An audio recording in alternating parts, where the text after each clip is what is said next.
Mm.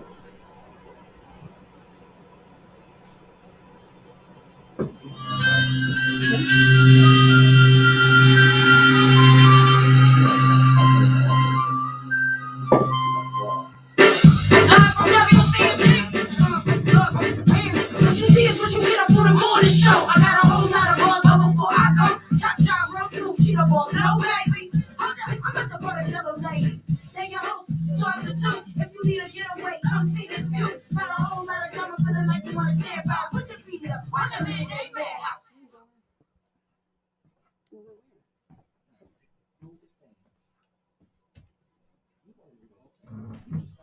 Oh, it don't even matter right now.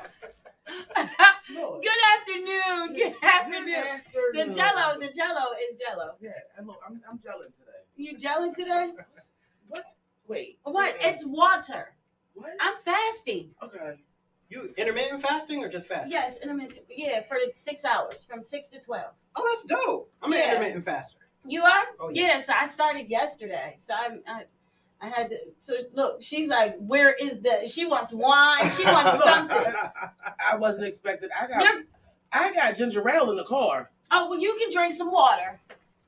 Fast with us. I got water in the car. But listen, Listen, it's good. I like straight from the bottle. I feel disrespected. What? This girl crazy, right? Early. Well, hello everybody. How y'all doing? Yes, welcome to the Midday Madhouse. Look, yeah, it's mad in the house because I'm mad in the mug right now. What? Since you should have told me, I'd have brought water from out the car. Look, That was ice because you know how I like my water, man. It's ice in the cup. That's not the same, man. It's not the See same water. this one? Like, it's not the same water. The ice is not the same water that's in the bottle. It don't work out for me. I'm not gonna drink that. All right, It'll well, look- you look, just it'll get look- dehydrated. No, it'll look pretty in the cup. I might sip it once or twice, but normally I drink my cup. That Oh well, listen, can't make everybody happy. I'm fasting. No, I And look, can't fasting do is it. Great. Yeah, I had to, because you just got to get your spirit right. But right now we have a special guest out of our town. Yeah, like this is Burrow. Like this. Yes, we have a special guest out of our town, our personal, the borough. Like Burrow's finest. Yes, Burrow's finest. Right, we all here. Yeah, look, right here. So you want to tell everybody about yourself? Well, I am. Some people know me as Michael Hunt. I go by Manle Mike on Instagram and Facebook. I am a personal trainer, and I am also. I like to call myself a male accountability coach. Right. Okay, that needs to be an actual job title when you need to actually hire people and teach them how to do whatever it is that you're doing so that they can do it for everybody else. Like there needs to be classes. Okay? Classes. There needs to be that needs to be taught in high school. Like you ain't lying. You ain't lying. Look, can we start teaching that in middle school? That's what I think we need to teach it as early as elementary. So you want to tell everybody about yourself? I didn't do it this time. It was me. So unregistered, but working on it. I do a show called Manly Moments with me and my wife, Carice. I call her the spouse. We are about to be 16 years happily married. Oh, congratulations. For a long time ago. Yes. I remember school. Yeah, I remember her. Yes. How is she? She is great. She's more than likely watching now. Look, I see y'all together, so I know she's great. Y'all be doing y'all show. I catch y'all every now and again. Oh, thank you. Thank you. I do, but I be trying. I'm antisocial. You know me. Look, you already know. I'm the socialist, antisocial person you'll ever meet. And funny thing, I think I was antisocial in school, and then once when I kind of got into my own after I graduated high school, that's when I was like, you know what, screw it. I'm sharing people. I'm giving. I don't know. I don't remember you being like that in school. Oh yeah, maybe with other people, but not with me. I remember Mike. Right. I remember Mike very well. Silly. And I can silly jokes. Look, yeah, but we don't do that with everybody. He wasn't like that with everybody. Yeah. Like Mike and I were kind of similar in that regard because listen, when group of us was together, I'm a whole different person. He always seemed happy to me. Yeah, we always seem like we kicking and having a great time. It's fun. Yeah. See, and so my sophomore year, I would probably say was my worst year because y'all remember a guy Toussaint Worsley. Yes. Me and him was very close. So when he passed, I went through a whole state of depression because this was a good friend of mine. Right. Going into my sophomore year, my brother graduated high school, going to college. My sister got married, moved to Puerto Rico. My older brother got. Everybody left. So literally, it's just Right, me yeah. and my mom. Yeah. And I'm trying to navigate like young manhood. I grew up in church. That's where I met my wife, and it was just. I went through a series of periods of growth. Right. Yeah. So And No, then as you you went from supposed a to. household to the only child syndrome. Look, Yes. the separation anxiety must have been really real for you. You know what? I embraced it because I appreciated my siblings, but once when I was able to be my own person, I think I thrived. Yeah, it Yeah. kind of felt better. 'Cause- It was kind of like shock at first, Yes, it was. and But then it was like, okay, wait. I can imagine because you go from being with everybody and then the house just is like silent. and not to mention, everybody in high school knew my older siblings. Right. So some of my family were, they were they kept to themselves. My sister was more vocal, and then here comes me. So all the teachers was like, all right, which one are you wanna like? be? Right. Yes. So Not knowing that you was just Yeah, in your own world. Exactly. I'm in the Exactly. So I, it was a transition where y'all got to see me at different points where I kind of wonder how people viewed me in high school. Because you never really see yourself Really? as. I always thought you was. I loved you. Yeah, like, Oh, I've thank always you. loved you. Like Thank you've you. always been like the cool guy. Yeah, Thank You you. never got He into was that. always he was always cool and respectful. Me, I was in Yeah. school knocking He was- heads off. yeah. So I, Yeah. He you was know, always Yeah. cool, but I was always a I fighter. think I've seen him lose his temper one time. Yeah. I think it might have been once. I never Yes. seen it. But you know what? He's always been humble to But me. it's the calmest lose your temper you've ever seen in your life. Really? If you didn't know better, you'd think he didn't lose it. You Yeah. think, Oh, what? yeah. What I happened? can't even look at him and be like, nah, No, Mike. mm-mm. See, Not and mine. I've seen it. I appreciate that. I think so. Y'all remember you graduated in '97, right? And you graduated in '99. Mhm. So it was like you've seen, I would say, two different points. So by the time '99 came around, you was a senior, going into your senior year. I was graduating, Right. and I was more into my own then. So I couldn't stand bullies. I didn't like people that bullied other people. Mhm. I think at that time I was cool with the drug dealers and I was cool with the nerds in school. Right. Yeah. So it was like I liked my They space. count. This All thing. of- Yeah, they all everybody, count. everybody counted. Everybody was important. The drug dealers, as far as drug dealers, selling the lollipops for Pharmaceuticals, 20. yeah, you know what I mean? 25 not cents. incriminating nobody. Yeah. They were selling lollipops. Right. Early Yeah. pharmaceutical agents. Mhm. Yeah, so it was. Government workers. Yeah. Make you feel good. So I appreciate that because I still there's people that I bump into and it also goes into my story now where I don't like the fact that other people knew different sides of me and not the whole me. Right. So Okay. going into manhood, it was like I got to change this. I can't be type A here, type C here. Yeah. Because it's like by the time my theory was by the time I die, I want everybody to have the same story. If they don't, that means I was living a lie somewhere. So I just didn't know. Not Because we necessarily grow different up, points your in high life. school, elementary, you go through changes. Yeah. So you go through Yeah. a stepstone But it's- of different changes, and but you're what trying you to do- get to know who you are. So hey, At this point, I'm gonna tell you honestly, everybody's gonna get when they die is people. Your life is gonna tell a story by the people in the room. Right. Your whole life story is gonna be played out. You can just look at the people in the room and say, "Yo, that was him." right, thank you. right, job well done. Job well. Job well So done. if the spouse you're looking at this like Right. they tell it. So what made you come up with your podcast? Because you are you're the bomb. Yeah. So Because I had to call you. I think what ended up happening was I got tired of the representation of manhood, and it seemed like everybody was telling a lie. I got tired of people putting I marriage. think I in a kind of negative light. seen it when it happened because it was like it was something about Facebook at the time. Yes. Facebook was going like crazy about like women was bashing. It was a lot of ish talking. Yeah. It was a lot going on. Yeah. And I would like see it, and you know me, I just scroll. Yeah. Just scroll Yeah. on through.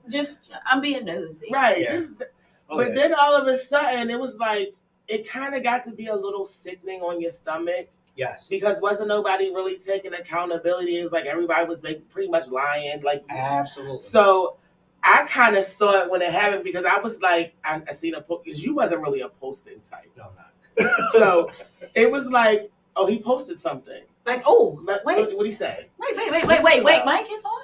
Yeah. Right, like, and then you started putting the little clips up, and I was like, he's going somewhere with this. Absolutely. And then when I finally seen the whole video go up, I was like, job well done. Thank you. I said, at least he went somewhere with it, because I was like, he's telling the truth. It's a lot of lying and BS on this film. So you just got fed up.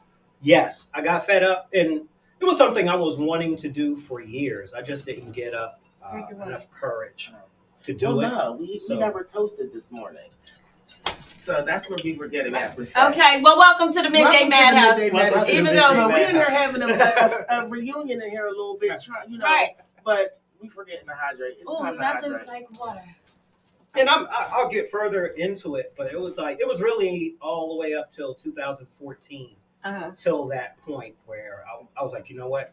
There's nobody better to do this and be authentic and talk about his real self, the positives and the negatives, right, and the ugly, and hold my own self accountable. Right. So if I'm holding my own self accountable, you can't get upset about me holding like women accountable. Right. Because I'm already talking about what a man's stuff, our ignorant side is. Right. So we all have it. Absolutely, and we need to be honest with it. How can we say we're raising up a positive generation What's going on if we're not sharing the positive and the negative side?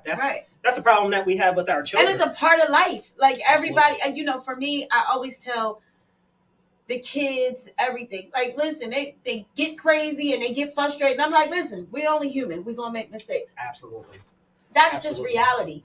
Mm-hmm. So you have this popping thing going on. And now what made you, not only what made you bring it into the light, but then you brought your wife in. Yes. So there's not too many ones. So you remember, I forgot the influencer, and he got caught cheating.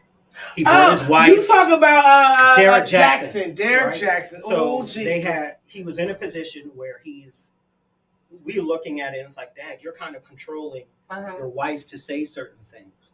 So I told my wife, like, hey, look, if you come in, it will hold more validity because they can see our family dynamic. So when I come out and say, look, I run my house, they won't see you flinch. I've seen that. Yeah, they won't see you flinch. I've seen that podcast. And she knows, like, because of our relationship, where I'm going with leading the household. Right. You know what I mean? So once when that happened, that kind of popped off because it did, because I watched that show. Listen. Yeah. I'm gonna tell you right now, I had so much to say, but I'm like, I'm just gonna be not me. I was on there. I missed your show on it, but I caught when the whole Derek Jackson thing came out. Like, I caught all of that, and I was like, oh, yeah. I was like, you look so bad. I was like, you kind of looked bad to me in the beginning because, like, I didn't really believe you when you was giving all this advice. Like, you had all the answers. Like, the guru is a guru by himself. Absolutely. How did you make it this far giving it by yourself? You talk about Mrs. Jackson, but ain't nobody never seen her. Now I see why nobody's ever seen her. So is that what made you bring your wife in? Absolutely. Because it's like, I can sit there and bloviate as much as I want, but I wanted people to see the real us. Look, I want to see when I talk my talk, how she reels me in. So, like, in our marriage, I'm black and white. What you see is what you get. Right. I'm going to say more. I'm going to say something that's going to be cringeworthy, and you can actually see her cringe and reel me in. All right, Mike. All right. Because she'd be like this. Her favorite sit in every show. Y'all I love this. She'd be like this. And she'd be on the phone. She's reading, but she'd just be looking at you. When you go, and she'd be like, you'll see her, like, her eyes go, oh, Lord, what is he about to say? It's about to go somewhere. Let's see, are we going to the left or to the right? Where are we going? See, and I wanted people to see that. I wanted to paint marriage in a positive aspect. I just like it because it's authentic. Yeah. Like, the authenticity of it is just what I like. So when you talk about marriage, like, what made you want to speak on marriage? Is it because you're married, or you just want to speak on it because it's just so much mess sometimes a marriage can be messy. Sometimes, Yes. you go through a lot. And 16 years, I'm one day I want to be just like you. Oh. We only had 11 years together and 5 that's years great married. too. Yeah, so we've been married for 5 years. So That's it's dope. like, you go through that rough patch. Mm-hmm. So is that what made you like, Yes. And also when you think about people of color in our dynamic, there is a financial positive of being married and not dating and all over the place. Right. There's a spiritual dynamic. There's an emotional and sexual dynamic that we need to talk the positive about. Like I don't see too many people talking about that. If marriages break up because of sex and money, Right. We need to talk about the positive effects of that. Being open, being vulnerable with what a man's needs are, with what a woman's needs are. So I didn't see nobody in that space talk about it and be honest. Right. Yeah. You know, I wanted people to see me as dad. When I see this, I know what his positives and his negatives are. Right. The stuff that I overcame. Right. The intimate stuff that I'm still growing on. I'm not going to share the stuff that I'm still battling because I got to guard some Right. of it. Right. You know what I mean? Can't But do the it all stuff the way. that I overcame and is a constant struggle, but I'm conscious of it. That's the stuff That's I wanted the stuff to be that able you to wanted show to be able to show. men Right. that marriage It's okay. is a positive thing. Right. Yeah. It's okay.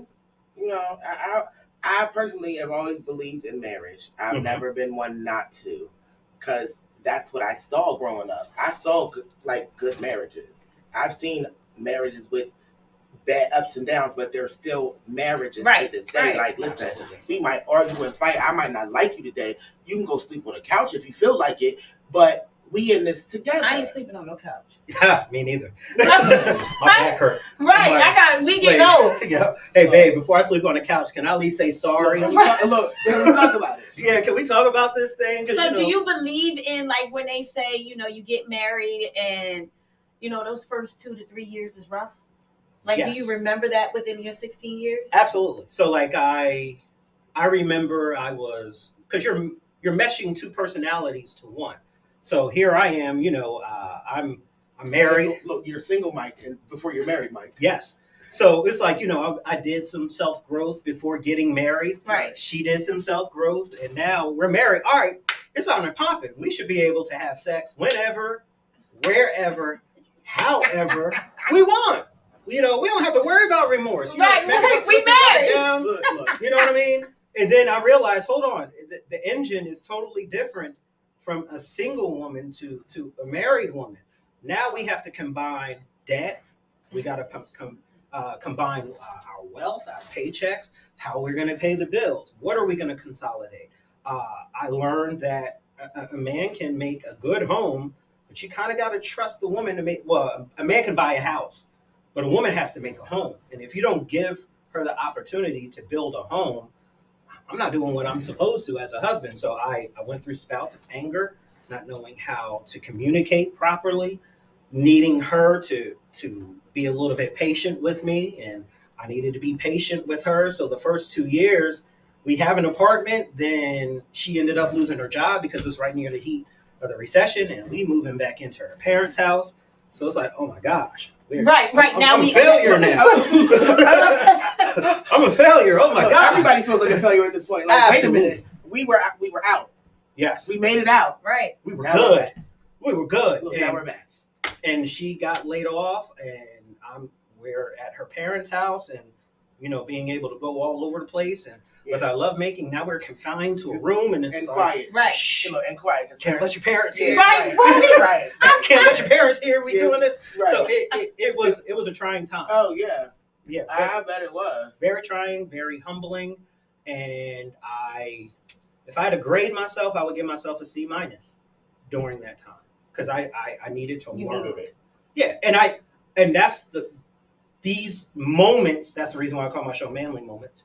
Is stuff that men should be able to talk about. We can glorify and sexualize a lot of things, but then when it comes to the reality of life, Right. we don't have anybody to guide us through that. So I'm not saying I'm the best. I'm saying I'm the most vocal and I'm going to be honest. You're going to hear my heart Right. coming from a manly place. Right. You know what I mean? So that's why I did it. I remember, even within the 2 years, it's coming from being promiscuous to now being monogamous, and holding in those feelings and then learning how to be able to communicate those. Right. That part was rough because I didn't have a positive influence for me to be able to communicate those feelings. Right. So I was striking out. I thank God that my wife was patient. But yeah, those first 2-3 years Were rough. Oh yeah, they were very rough. They were rough because I always, my husband and I, we always heard that. Like once we got married, everybody's like, listen, and it be folks that's been married for 20, 30 years, and they like, listen, those first couple of years it's gonna be really rough, but once you get over that 5-6 years, it'll flow. But that crash is gonna come on them 5-6. Yeah. Because you kind of got that whole 3-4 years in, and you good, and then you're gonna crash again. Yes.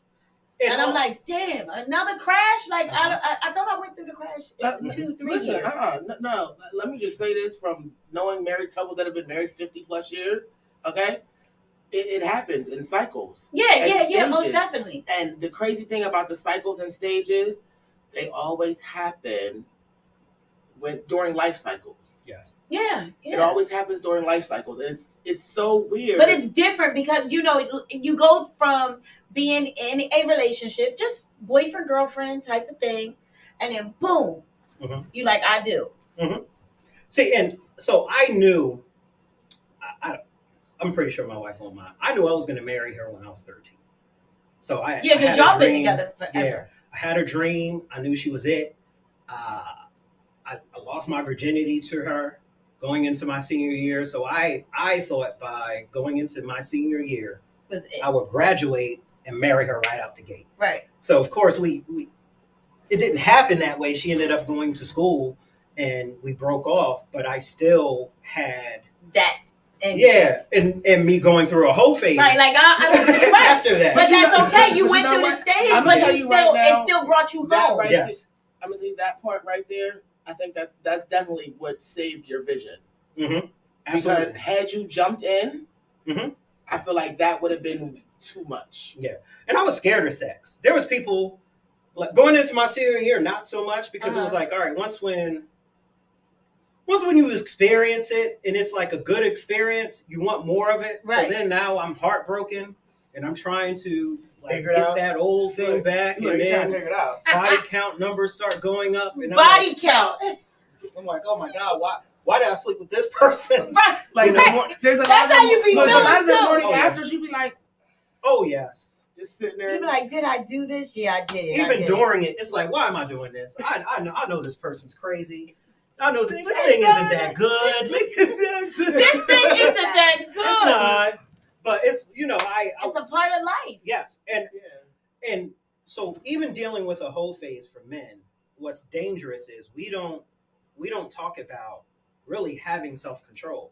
So I found myself in almost before marriage, every relationship that I've been in, I cheated because of me being heartbroken from the previous relationship, thinking she's it.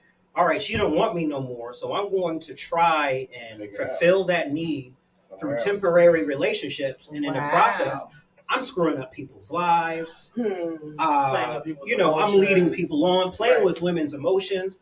I'm thankful to God that I'm still here because I'm like, I don't know how in the world I'm still breathing with some of the games that I played with people. And this was me coming to that reflection, even in my early 30s, even in my 20s, where really? Absolutely. 20s aren't bad because you got to think. You lose your virginity at what? 17, 18. You mingle a little bit in life. Mm-hmm. By the time you're about 22, 23, you done knocked off a little bit. You done experienced life. But it still is just like, okay, I'm missing something. Yes. And men, we don't talk about that missing part. You know what I mean? We would just say, like, build your body count. Oh, you slept with this person, you slept with that person. Ah, that's my boy. Other friends like, yo, I'm hyped about that. But we don't really talk about our feelings until later on in the game. You know what I mean? I realize with majority of the people that has tuned in, it's like a secret indulgence for men. Because Right. later on they'll say like, "Yo, I felt the same exact way you did." It's But just nobody said anything. I was too scared to bring it up. But that's what I love about your podcast, because you get hits. Not only do you get hits, you get honesty. Yes. So it's a lot.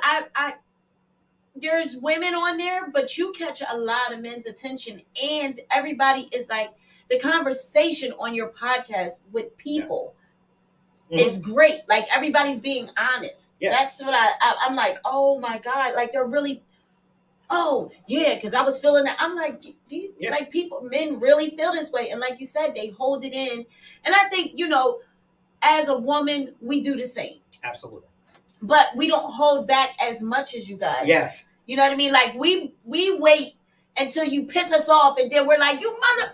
And and we black, and that, whatever you did could have happened 2 months ago. Absolutely. You know what I mean? Absolutely. But you're going to feel it that day, because that's the day that you hit that trigger. Yes. Where for you guys, y'all just take it, let it go.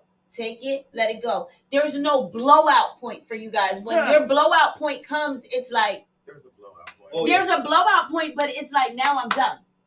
Either, or you walking out the door like, you know what, I'm out of here, and I'll see you in a couple of days, or however long it takes me to cool down. Y'all are more walkaways, and then we are attackers. Because then we was just talking about this on our show this week, where one of our listeners said, yeah, well, when it comes to you women, why do y'all, when we say we want to walk away, y'all have a tendency of chasing behind us like that? And I'm just trying to get in the car, just trying to get away. And I'm like, you know what? I've done it.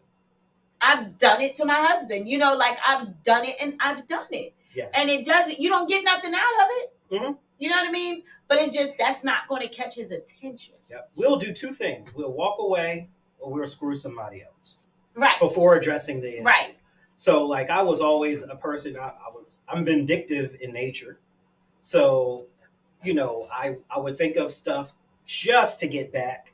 And then I realized how toxic that was in my marriage. Right. Because my wife is a wordsmith, so she was able to outduel me. So the next thing I know, it's like, blow up, and not be able to create a safe space to have that conversation. So I truly believe majority of men have valid reasons as to why, or in regards to an argument in a relationship. We just don't know how to articulate it. But we know how to articulate other stuff. Right. So the gripe that women would have to learn how to do is help to provide a safe space to get their men to talk. Right. Because when you first start dating, he's talking because he want to smash. Right. You know what I mean? Right. We see what we like and we want to taste. You went root.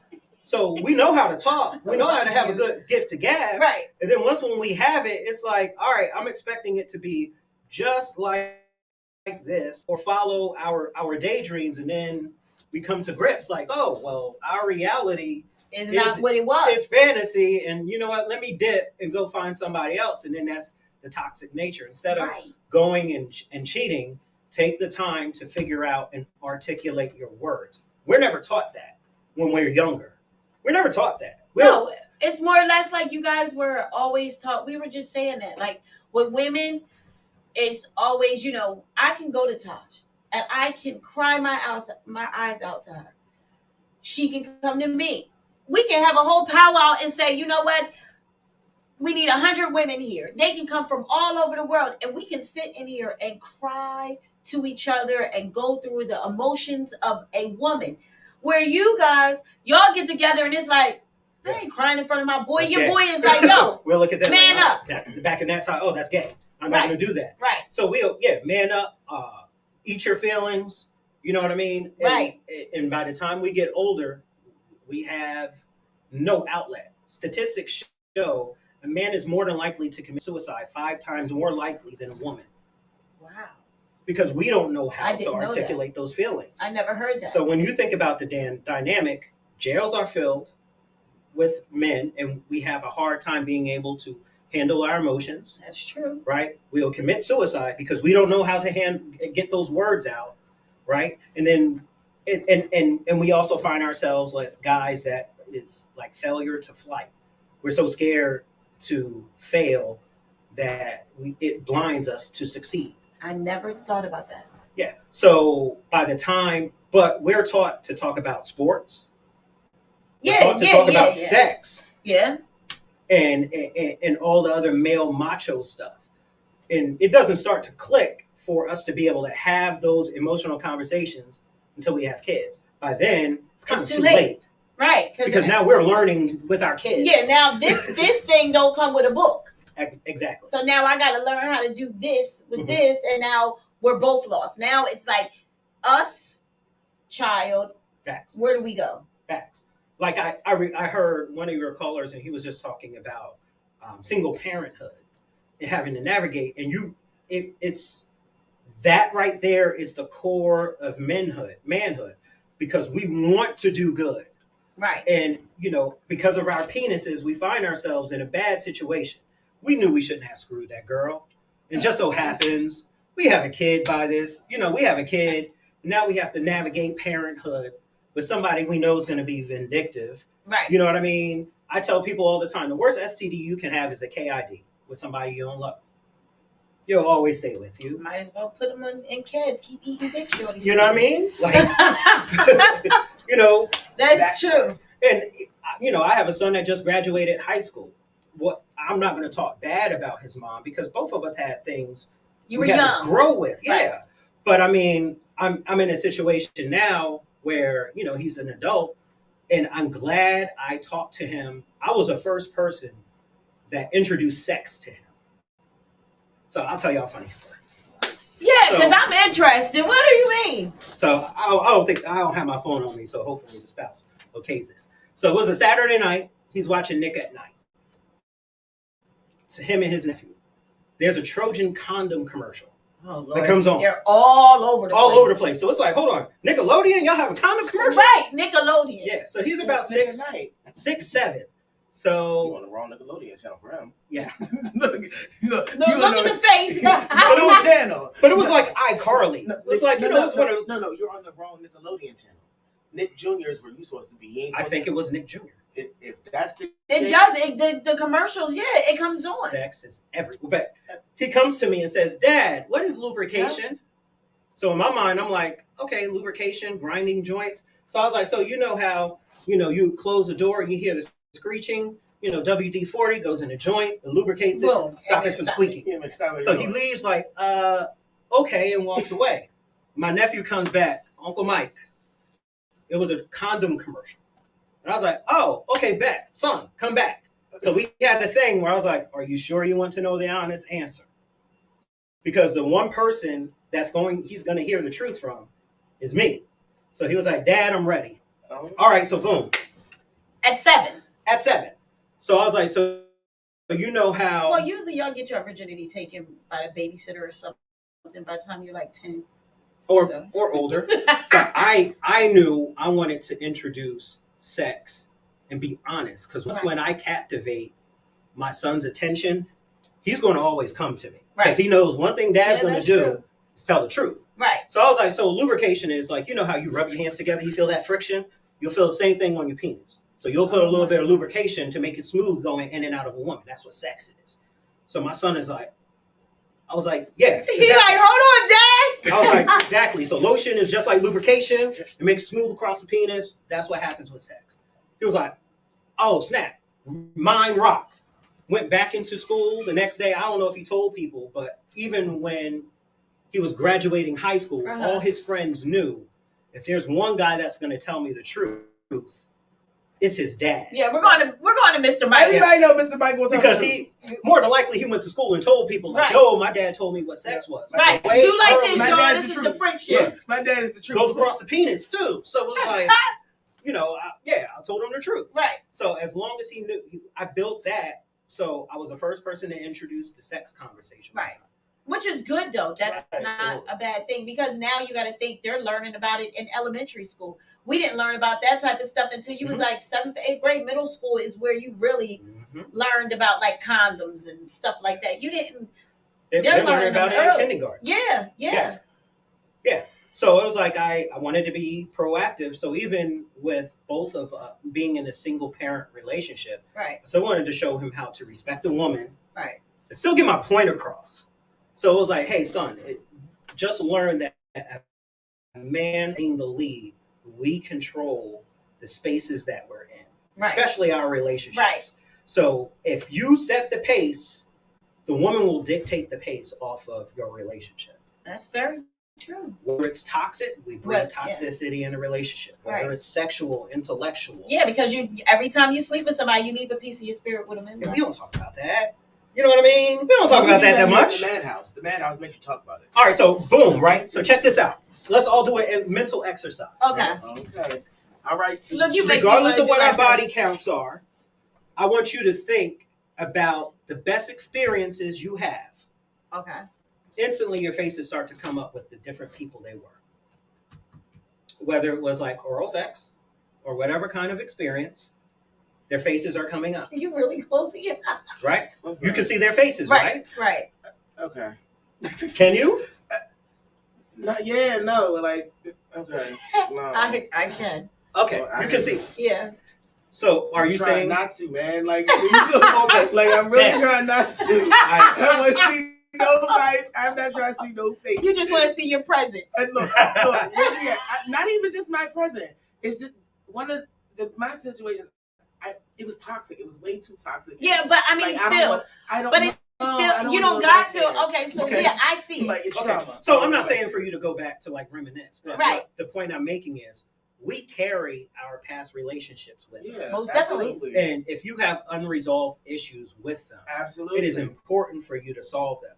Mhm. Us as men, we don't carry that with us. Right. So we'll go into So a y'all dropping it off relationship. somewhere. Absolutely. We think we do. Look, y'all dropping it off, and Yes. And we'll be emotionally and sexually triggered by certain things. right. And we'll think about Agnes and Lacey Right. and this other girl, and we would want to mimic those same experiences within our past relationship with our current.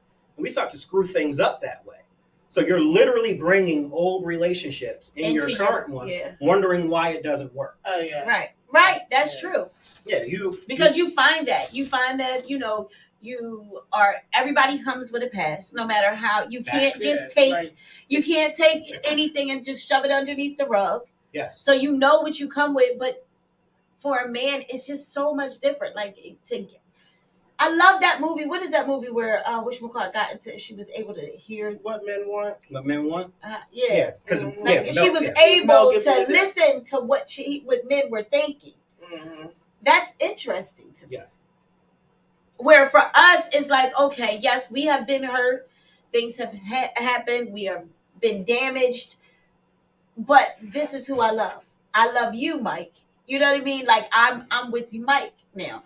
So it's not we take that unbalancedness that we have, and we think Mm-hmm. that's the key word, ladies and Mhm. gentlemen. Key word is you think you threw it away. Yes. Yes. But then it's a trigger where you might trigger something in my mind that this person ticked me all the way off absolutely. and didn't do something correctly. So now you're repeating the path, but I'm allowing that my past to come into my present. Mm-hmm. And that's dangerous. We all across the board. Right. Me being a guy, I'm sensitive towards the male agenda, but I think women, so we react to it two different ways. So like even for men that's watching, Uh-huh. a guy will be like, well, he's talking a whole lot of yang. He don't know what he's talking about. Right. But when you think about it, men will go to a strip club and you would think it's just for the sexual experience. We want to see Right. big booties, big breasts all up in our face. Men spend a ton of money because it's that attention that a woman brings. So, a guy will spend hundreds of dollars At a just strip club. for buttons to be next to him and act like, she's really taking, she's really interested Right. in your Interesting. behind. Right. So she was like, That's "Oh, right. you have a cat named Bubbles that has a period. Oh, that is so interesting." Because we need that attention. So think about it this way: if we need that attention, and then you haven't resolved past relationship Right. issues, and you're bringing those triggers to this guy, he doesn't know how to get you to still give him that emotional Stimulation. stimulation. So now you're screwing him up from your past relationship. Right. So, and the woman will be like, oh, well, it's his fault. He can't relate. It's this, it's that. No, he's trying to relate. Look, I'm going to tell you right now, it's me. Woo! I want space and attention. I want some attention. That's what I want. I want some attention. I want some attention. I want space and attention. Oh, yeah. I ain't going to lie. For a long time, I was definitely the problem. Woo. It took a time for me to actually sit in my own mess to be like, okay. That's dope. This ain't it.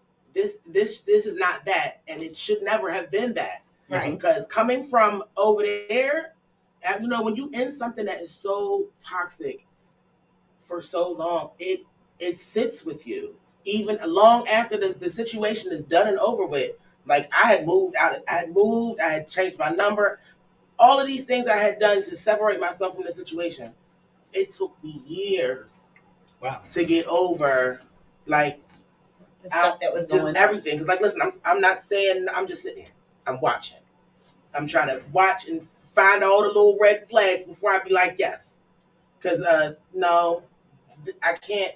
You be with somebody for so long, and they are able to put the mask up for so long. When the mask finally comes down, and you find out that person who they represented all them years is not the same person. Mm-hmm. You angry. Yeah, but you can only hold a mask for so long. Look, some people can. Don't get into it because a liar can hold that mask a really long time. Yeah, but guess what? It's always going to show itself. No, true. And it does. One time, it don't matter whether it's 10 years from now. You say you grew up in a household with a mom that always got on your tail about putting the toilet seat down. Mom falling in the toilet, sisters falling in the toilet. Guess what? After a while, because everybody's plucking you upside your head, it might take it might take until you 21 to say, damn, let me put the damn toilet seat down. Right. Mom, sister, but it takes time. Like you're going that person is going to trigger and be like, yo, this is who I am. I don't like to put the toilet seat down because I'm a man and I want to go to the bathroom. Go to the other bathroom where the toilet is always down. Right, like we have our own separate bathrooms to fix that situation.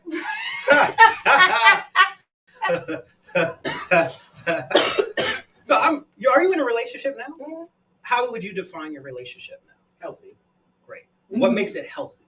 Communication and accountability. On his part? On both sides. Okay. Mainly my side, because he's always been a communicator. I was always just none of your business. Cool. So he's the one that will talk out the issue. Now I'm getting better because my thing is it's never an issue. Mm-hmm. That's how it was. Nothing was never an issue. You're going to do you. I'm going to do me. I'm going to respond accordingly.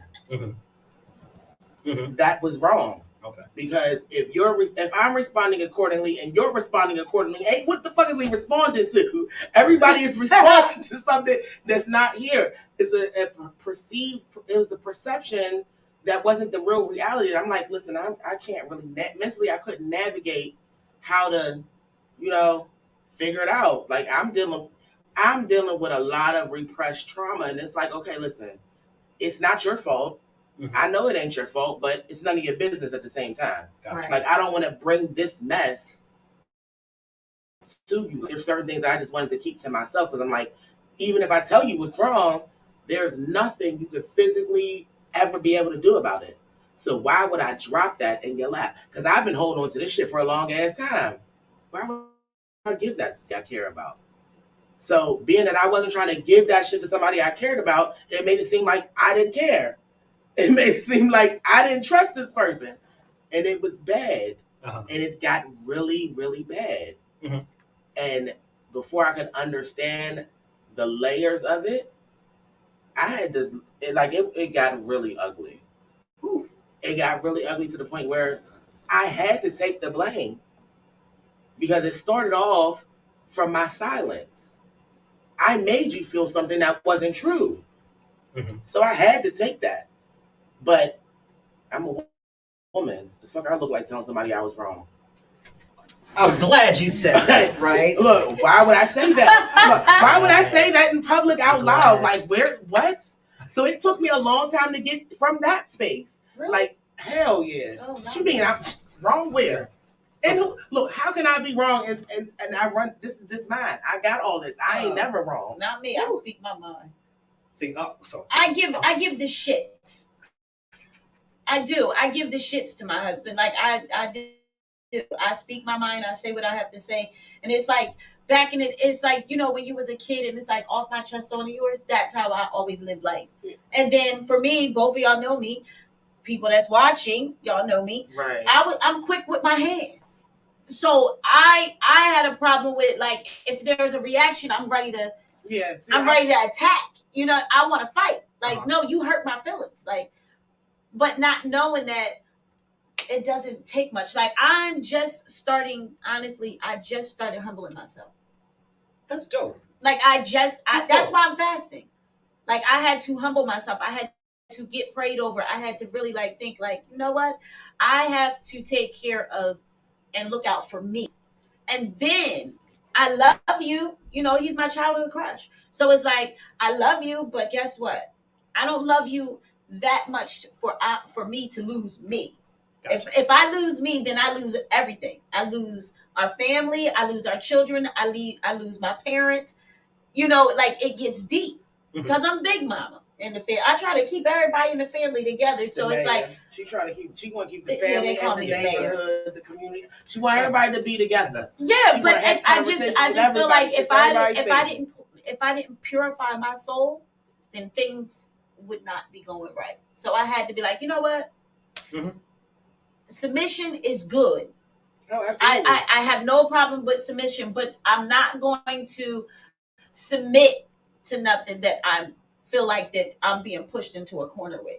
And sometimes I feel like with men, like you guys will, yes, we want to be there. Yes, we're going to cook, we're going to clean. You know, I believe in like the big mama, you know, like a woman's place is the house. I love that part of life.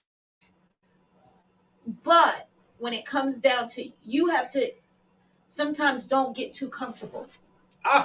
Great. And I think that's the problem, because I went to my father one day and I said, Dad, you know, what goes wrong in a marriage? He said, don't get too comfortable. He said, that's when relationships, your marriage, everything will fall apart. Go, because now you're comfortable and it's like, oh, she gonna cook me a meal. Mm-hmm. Oh, she gonna clean this house. Oh, she gonna take care of the kids. And I think that was the problem with marriages and with people, period. Just human. Think just because I do something and this is the way I move, I'm supposed to. But we're both supposed to do everything together. You're right. So can we also admit in 2022, the core values that a man would look for in a woman, that's what's being under assault right now.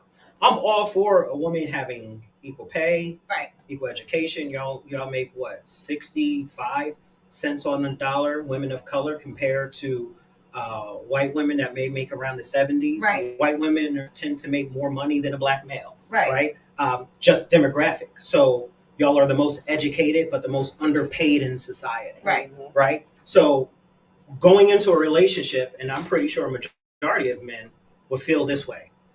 When we decide we want to spend the rest of our lives with you, we're at the top of the world. And when we figure we're going to get married, that's now going to become the bottom floor to a firm foundation of a marriage, spending the rest of our lives together. Right. So think, when you're dating, everything that you're doing at this point, the guy's like, yo, I'm on cloud nine. I'm willing to risk it all. Right. Whether it's you sex him right, whisper a certain thing in his ear, darn near make him tear up. You stroke his ego only as best as you can. He's ready to commit. He's already figuring, when I put this ring on a finger, it's only going to get better. Right. I find with majority of the men that I have interviewed, women tend to get lax first. Here's why. Every day, we're going to want that same magic. Whether it's in the bedroom, we want the freaky deaky, the dilly dally, everything. Right. Kit and caboodle, 5-star service. You believe you belong to me now. Want it all. Right. And then when you say, well, I'm tired, my head hurt, if you do the dishes, I'm going to give you 5-star service. The guy's going to say, you know what? Bet, I'm going to do these dishes even though I don't know how to do it. I'm going to look on YouTube. As soon as the dish is done, All right, I'm ready. I wash the paint off. I have a shower. I'm ready to get it. All right. Well, I'm tired, so I'm only going to give you 3-star service. In our minds, strike one. Do the same thing. Well, if you do the laundry now and help the kids do homework, I'm going to give you that 5-star service. He does all that, and then next thing you know, I'm still going to give you 3-star service. In our minds, you're being a hypocrite. You're being a liar. The same things that you did previously in a marriage, you're not doing now. She lied to me. It's just as egregious as cheating in our mind. Okay. Because now you portrayed to be something that you're not. Hem me up to put a ring on your finger, and now you lying. So he's looking to have that old thing back. Before he knows how to articulate those feelings, first thing he's going to do is try and mimic those feelings. Go to the strip club. Go talk to Dana. Going to talk to LaQuisha. Going to try and get those old feelings back. He'll cheat before he starts to converse. So majority of men have a reason to feel upset in relationships or be scared in relationships. But they don't say it. They don't say it. They don't know Right. how to talk about it. Right. Because majority of our male influences come from hip hop culture. Right. And everything you see is yo B. Yo, B. We don't know how to conversate. So now we're realizing like, dag, a lady in the streets and the freak in the sheets don't like that talk. Right. Talk to us nice. You got to learn how to talk to us nice. And now he doesn't know how to regain the trust. He doesn't Right. know how to find out what's going on. So it's But that brings a lot of But pain. the assumption Yes, starts. it does. That brings a lot of pain because I now feel like you're that's looking where at the it. assumption Okay, starts, now, though. okay, I'm not what you thought. It's not what you thought it was going to be in your Mhm. mind, and now you go outside, Yes. and now you're whirly. Yes. Now you're whirly, and now you're bringing that whirly mess. Mhm. That comes back into the home, and now it turns into more mess. Absolutely. So it's like dirty laundry just piling up, and nobody's washing the Who's clothes. going to the laundromat? That's all I want to know. Livia asked, we off to the laundromat. Let's go. That's facts. So we need to go to the laundromat. Yeah. And we Right. need to go together because you need to wash and I need to fold. Like, that's how this is. True. We got to work it out. But when you think about when you make vows, men are called, we're supposed to love, right? Without having those feelings of love. Women are called to respect and submit. Now, I will say, women of color have a hard time submitting nowadays Most definitely. because they're Submit to who? To your man. Now, see, how am I supposed to do that when I didn't have a man in the house to see my mom submitting to? I ain't never seen that. I don't know nothing about that. Submit to Who who? don't? Who I'm submitting to? Oh, you're That- just talking about people. Yeah, in like general. this, but that's what they're saying. Like, Yeah. who do I submit to? I lived in a single mother household, and as far as my mother told me, my dad wasn't ish. I ain't seen him a day in my life. She don't know who he is. She's not taking accountability for her mess and her part in the situation for me not to even know who Yes, he it is. becomes a So generational now, curse. so now I'm stuck here, and you want me to submit and do what now? To who? For what reason? You got to give Or me it a can good just enough be reason. plain out, like you said, pain. Yeah. Like a man goes through so much pain, a woman goes through so much pain, and then when you submit to each other, nobody ever tossed away that pain. Yeah, nobody. So knows now it's how. like, okay, now we're losing communication. facts. And I can also prove, so like, I'm all about like airing and laundry, talking about the elephant in the room. Women do know how to submit, even if there's a man not in the house. Why? Right. Because we all have jobs. We got to Right. submit to our boss. Right. If we curse out our boss, we know we're unemployed. Right. So we know how to submit. There's a level of submission that a woman has. The Right. problem is They don't know how Balance to that. apply it. We don't know how to apply it. or you don't feel he's worth submitting to at that time. Right. Yes. You are very right. Because it all depends on this situation. Because I understand what you're saying. I've heard people say, "Well, if he made more money, I'd submit to him." I ain't worried about the Mhm. money. Right, but listen, this is how they think. Yeah, keep that And way. then when they think like that, now these are the men that they are now scarred Yes. out here in the world. Because I'm like, they're like, I don't make enough money. So then when a woman who only thing she wants is your time and attention, Right. is like, I just want you to spend time with me. Oh, I can't because I have to work 17 million jobs so I can have all this money so I can be worthy of somebody to submit to me. What? Now we looking at you like, wait a minute. I'm confused because I just want to wrap around you like a cat, watch a movie. And now you gotta work though? 7 days a week, 14-hour days. Well, I can't just wrap around you like a cat for like 4 hours and you just watch movies. No, you gotta work? Okay. But with submission comes a state of vulnerability that the 2022 woman has a hard time doing. Oh, right. I'm not her. Only because, and I'm saying on a constant basis is the goal. Right. Not necessarily sporadic. So if you're a woman in younger ages, like, there's chemical imbalances that goes on 30 days of the month. Between that period, I ain't gonna call it out, but there's some times where y'all don't even know what's going on. Right. So a guy will look like, all right, what am I gonna do when the Red River comes? Her emotions is all over the place. Right. So, I learned that with my wife. Like, best thing for me to do is stop the jokes, shut up, stay out the way, let her have some space, because I know I can be because I'm always going to want to joke. I'm always right. So I'm like, even that chemical imbalance is hard for a guy to navigate because you don't necessarily know what you want. Not judging, but that's just who you are. But yeah, I mean, listen. Some of us are like dropping it out for 7 days, and then we're not dead, but we should be, and we feel like we are. And I don't know my brain is on fried. I don't know what's going on. And like, so I'm around a whole lot of church people. So like, I have some pastors that are male that wanted me to be their accountability partner. If you go to majority of women's conferences, men's conferences, if you go to something with men, we talk about being better husbands, better fathers, better men. Women will go to a women's conference and it's like, be the best you can be, go on ahead, queen, get your education, rule your house. You are the table, you can do everything. Y'all but never really talk about being good wives. Nobody a woman will not hold another woman accountable with being submissive towards their husbands. Right. I think that's because there's not a lot of us out here. What, wives? Yeah, not even wives, but women who think like wives, who think that being wives in the traditional sense of a wife is an actual thing. Like, it's one thing to be a wife. Yeah, I got a ring. We still go out to eat every night because I ain't cooking ish. I worked all day, you worked all day, but somebody cooking and cleaning in here, I'm not doing it. So now, look, exactly. But there's not enough of people that think like that to hold the other ones accountable to say you should think like that. Right.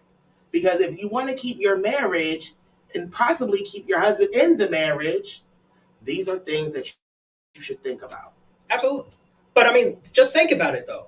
You don't hear that often. No. So that's the reason why men have a certain inferiority complex about marriage. Because it's like, all she want to do is be out in these streets, be a dime, and do a good meal. Like, one of the things that turned me on with my wife is like, I could give you a pack of meat.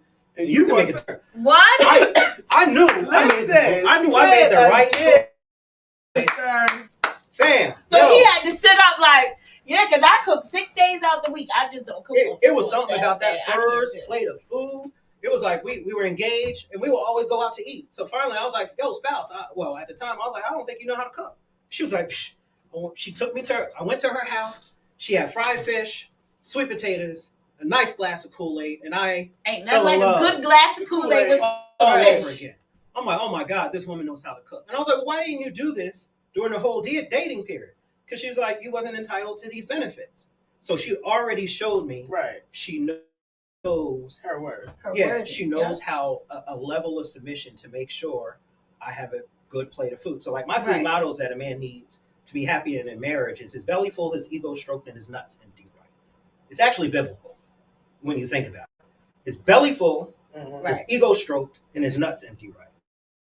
A dime can do whatever she wants in the bedroom, but if you're constantly having to go to Popeye's chicken, and the guy ain't going like that. Right. That's the reason why if there's an ugly woman that knows how to cook, he'll marry her. He ain't gonna marry that dime that just has an inflated behind. Right. She knows how to keep house. Right. You know what I mean? We all have. Listen, I know. You all have those ugly friends who it's like, dag, how did this girl get married? Right? I'm just saying, y'all have ugly friends. And you. No, I You know what I'm saying? You are the man right now. Friends. Thank you, man. Listen, there's some of my wife's friends that might consider me repulsive. I'm okay with that. I'm okay. Sometimes we may be the ugly people in the room. That's fine. Deal with it. But I'm just saying, that's why you wonder, like, dang, how can that slob get this man? Right. Because she knew how to stroke her ego. Right. His ego. I'm sorry. Mm-hmm. So you know that girl that looks like Shamu that just came out of SeaWorld know how to cook that man a plate, and that man's gonna fall in love because she knows how to saute that spinach right to make him want to eat vegetables. Right. Make him want to eat something else in the bedroom. Right. I'm just saying. So like, and especially with women, like, so that is under attack. So majority of men now is like, and I'm going to get to the male problem too, but men look and say everything, the core values we look for in a marriage is under attack. If she's educated, she's like, well, why do I have to cook for you? Why do I have to clean for you? Yeah. So you're not showing those capabilities. So he's already having a huge fear because majority of us like, she can't cook. Yeah, she can't cook. She can't clean. All she knows how to do is sex. I'm just going to be spending money all the day. Absolutely. So where's the value? Right. So you'll find him going some other place to get his ego stroked and his belly full. Right. The average woman will more than likely, in order for a marriage to work out, 2 out of the 3 you should be good at. You know what I mean? Right. You should be good at. You should excel. If you know how. If you have Megan Thee Stallion knees in the bedroom, all right, cool. Show that, right? If you know how to stroke that man's ego, show it. I'll give you a Bible story. Y'all know about Samson and Delilah, right? Yes. Story shows that Delilah wanted to find this man's weakness. So you'll look. She kept on pestering him. He doesn't give up the secret. Right. Finally, she lays him down in her lap and strokes his hair, strokes his strength. And finally, he wakened up to say, like, yo, this is all my weakness. Women, you hold the power to influence a man to do good and evil. Yes. You just got to practice. Yes, that's true. My wife knows I'm a reformed dog. I would prefer to have cold cuts and get the 5-star service in the bedroom. You don't have to worry about cooking. Give me that. Give me the stuff. Just give me a the ring on. Some chips. That's what I want. Like that intimate space between me and the spouse. Woo! I'll die for that woman with that stuff. But I love him. All you need is a sandwich and some chips. You know what I mean? Listen, Kool-Aid. Wifey. Yes. Look, we'll have a basic meal, but I want the 5-star service. Right. I want my ego stroked in the sexual experience. That keeps me. You know what I mean? Food, we can eat. We can eat other stuff. We can go, but I'm aware of in my moments of vulnerability to keep me in my marriage. What would turn me off is if she doesn't know the things that she needs in her moment of vulnerability to keep her in the marriage. Right. So a man is always going to feel like, because we naturally are hunters, we naturally want to provide. We naturally want the thrill of the chase. And there's things that a woman can do that can emasculate a man just right to make us want to go some other place. I don't know. It's like a thing it's like a genetic thing for us in my family. We all talk too goddamn much. You know, we don't know how to speak correctly. Mm-hmm. We're very harsh at the tongue. So we say a lot. We don't really mean to be rude and emasculating, but you know, that's how it comes off. And once it comes, you can't really take it back. You can't like the tone is already out there. It's not coming back. I can't really explain it. Right. It's just out there. Mm-hmm. So I am personally guilty of speaking incorrectly, making people feel like I'm dismissive. Like I don't care about your feelings and what you're saying. I do that. I'm good at it. It's a bad thing. So I work on it. Mm-hmm. But it takes a lot to work on it. Yes. Like I have to constantly sit in that problem until it changes. Mm-hmm. Constantly have to sit. You can continue to drink water for 6 hours. Okay, well guess what? That water I will not be drinking unless I have to. Okay, because that right there. Yeah, but I'm just saying, like, That's why I always catch myself, and that's a big thing for me. Like sometimes he'll come, my husband will say, you didn't tell me you was fasting, because I have me, and I have to do it for us, because you're hungry. I can feed you. You got to get up at 4 o'clock in the morning, and you're going all day until 11:30, 12 o'clock without eating. Me, I can do it because I know I have paced it and trained myself how to do this. So I'm okay with that. But submitting to certain things, right? That is a problem for a woman. Any color at this point in time, it's just like, all right, you want me to submit, but guess what? It's always we always got, how your parents say you always gotta have the last word. Yeah, the rebuttal. It's like, okay, I do that. Now what? Like, then what are you gonna? What I'm getting out of this? It's not healthy, and I caught myself in that stage where I'm like, you know what? I'm not just like that with him. I'm like that with everybody. Yeah. So it was like I can't treat. You got to learn the separation of a husband and people. Yes. And I can't talk to him the way I would talk to you. I can't talk to my children the way I would talk to everybody. Be with them over here, because sometimes we're here are toxic to what the hell is going on in my household. Yes. So it's like you got to find some type of stability in you and her, like everybody, because the kids can do it too. Oh yes. Yeah. Kids can tear it up, because it's like she's home, you're working, or she's doing, but mom is always busy. Dad, y'all always have y'all got a million things on your plate. Yes. Gotta go here. Then y'all get into this gym thing, and now I'm working out. And oh, wait a minute, baby. Oh, my boy's called. I gotta go over here, and I gotta help this person. I gotta do. And then it's like, oh, hey, yes, I'm here. Yes. Okay, but it's okay. You want me to do all this submitting, but understand you're forgetting about me. Yes. You're forgetting about my feelings. You want your ego stroked, so do I. You want certain things in life, so do I. Okay, so listen. But you're not gonna go hungry.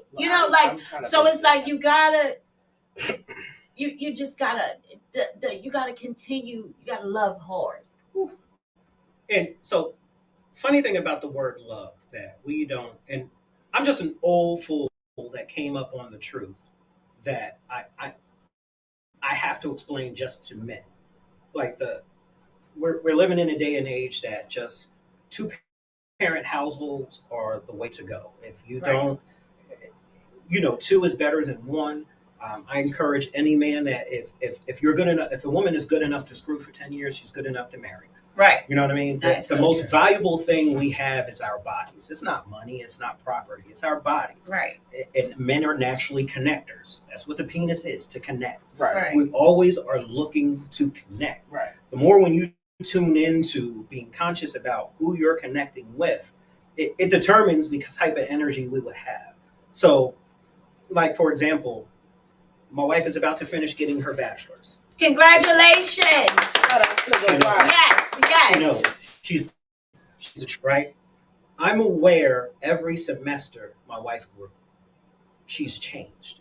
Right. And I had to do, as leader of the house, the mental and emotional inventory of seeing how she changed. So I had to be open to, and this was like truly God showed me this, that I have to be willing to do an inventory every week, because she's learning sociology, she's learning psychology. Right. So her mindset can change every week. Because she's learning different things now. Ask, hey, what have you learned that changed who you are today? So like the pandemic was the best thing that ever happened to me, where I'm like, okay, I truly found the cheat code, and there's nobody else that can be able to have or talk about this. I'm not perfect. Right. I'm not Nobody perfect, is. but I care for our people to.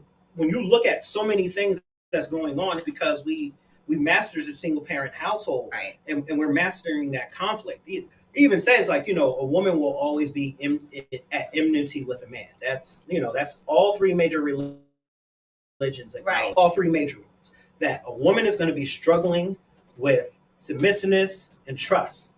A man is going to show up. So the reason why I say I run my house, because when we look on a chessboard, the king has the same motion movements as pawns.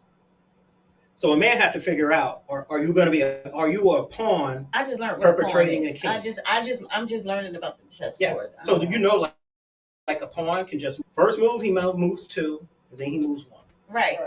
But what makes the king so valuable is the king is a delegate. Right. He can move all over the world. Well, a queen can move all over. Well, So she's versatile. Yeah, the queen goes all over the board. You're the only person on the board do everybody's movements. Yeah. Okay.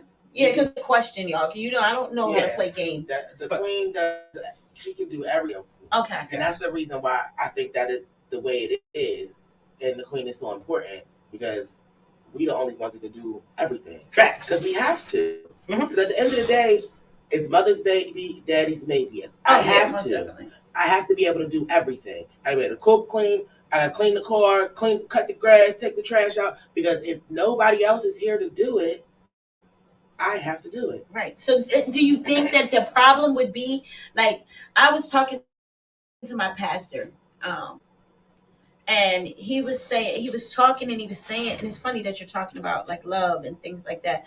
But he was saying when it comes down to a woman, sometimes when you end up getting married, getting into a relationship, doing anything that has to do with committing to each other, that if a woman has so much on her back and she's so used to being that person, you're the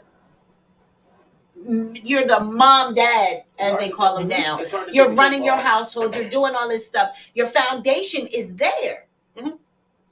And then here comes Mike. Mm-hmm. Now we're here. Now we done committed this family, and now we're together. But I'm not allowing you to be the man. I'm allowing you to be, but I'm not allowing you to be because now I'm so used to going as a woman. You know what I mean? To the point that I'm like, no, I know how to use a snake. Well, listen, my foundation was already here before you came, which I think in a way, when the pastor was telling me, I kind of felt like damn.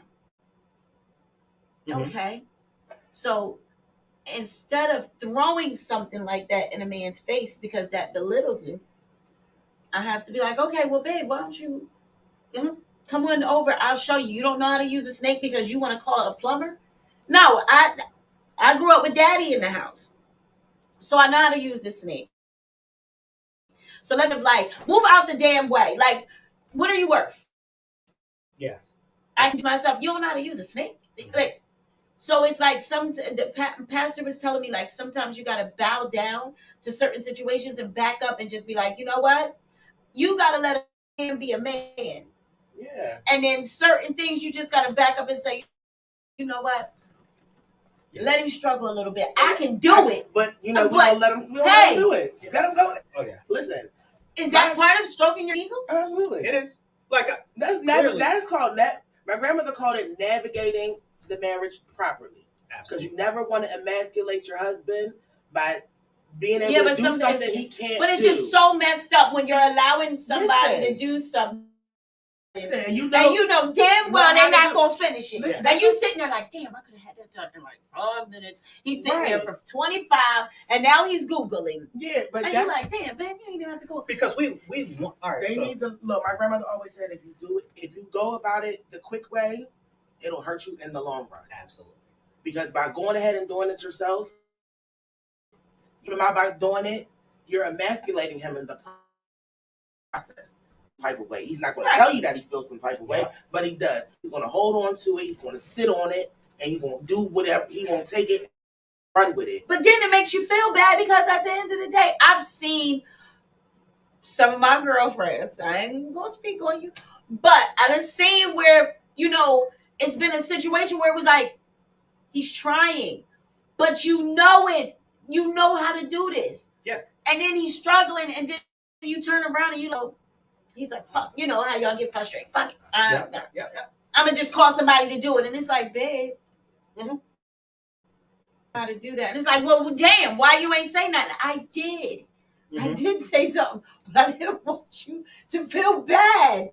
You know, you go over there and it's like, I done sat here all this time and did this, been trying to figure it out, and you knew this whole time. And you know so what? Backing out of stroking his ego and trying, you don't want to put too much in, but then you're wrong. It's like you're wrong and you're right. Yeah. You know how to go in and save the situation. No. And still make him feel like he did it all by himself. You gotta go in, but babe, maybe you should try it like this. And you gotta go in there and let him figure it out, but guide him and lead the way. That is the only way it works. Yeah, and think about it this way. So I'm willing to admit that I can be a slob. When it comes towards the bedroom, I know how to fold some mean clothes. Came from military background, so I'll handle all the laundry in the house. She knows that. Like, I'll just fold her stuff. Here, babe, put it away. Whenever she tried folding, I'm like, I would secretly turn around and refold it. And she was like, Mike, I see what you're doing. And it was like, you know what? Let me just do it. Right. But when it comes towards cleaning up the whole house, like my mom taught me how to do one way. And my wife was like, that's trash. I'm going to teach you how to clean. Right. Now, she's excellent with it. It took me a long time in her building patience.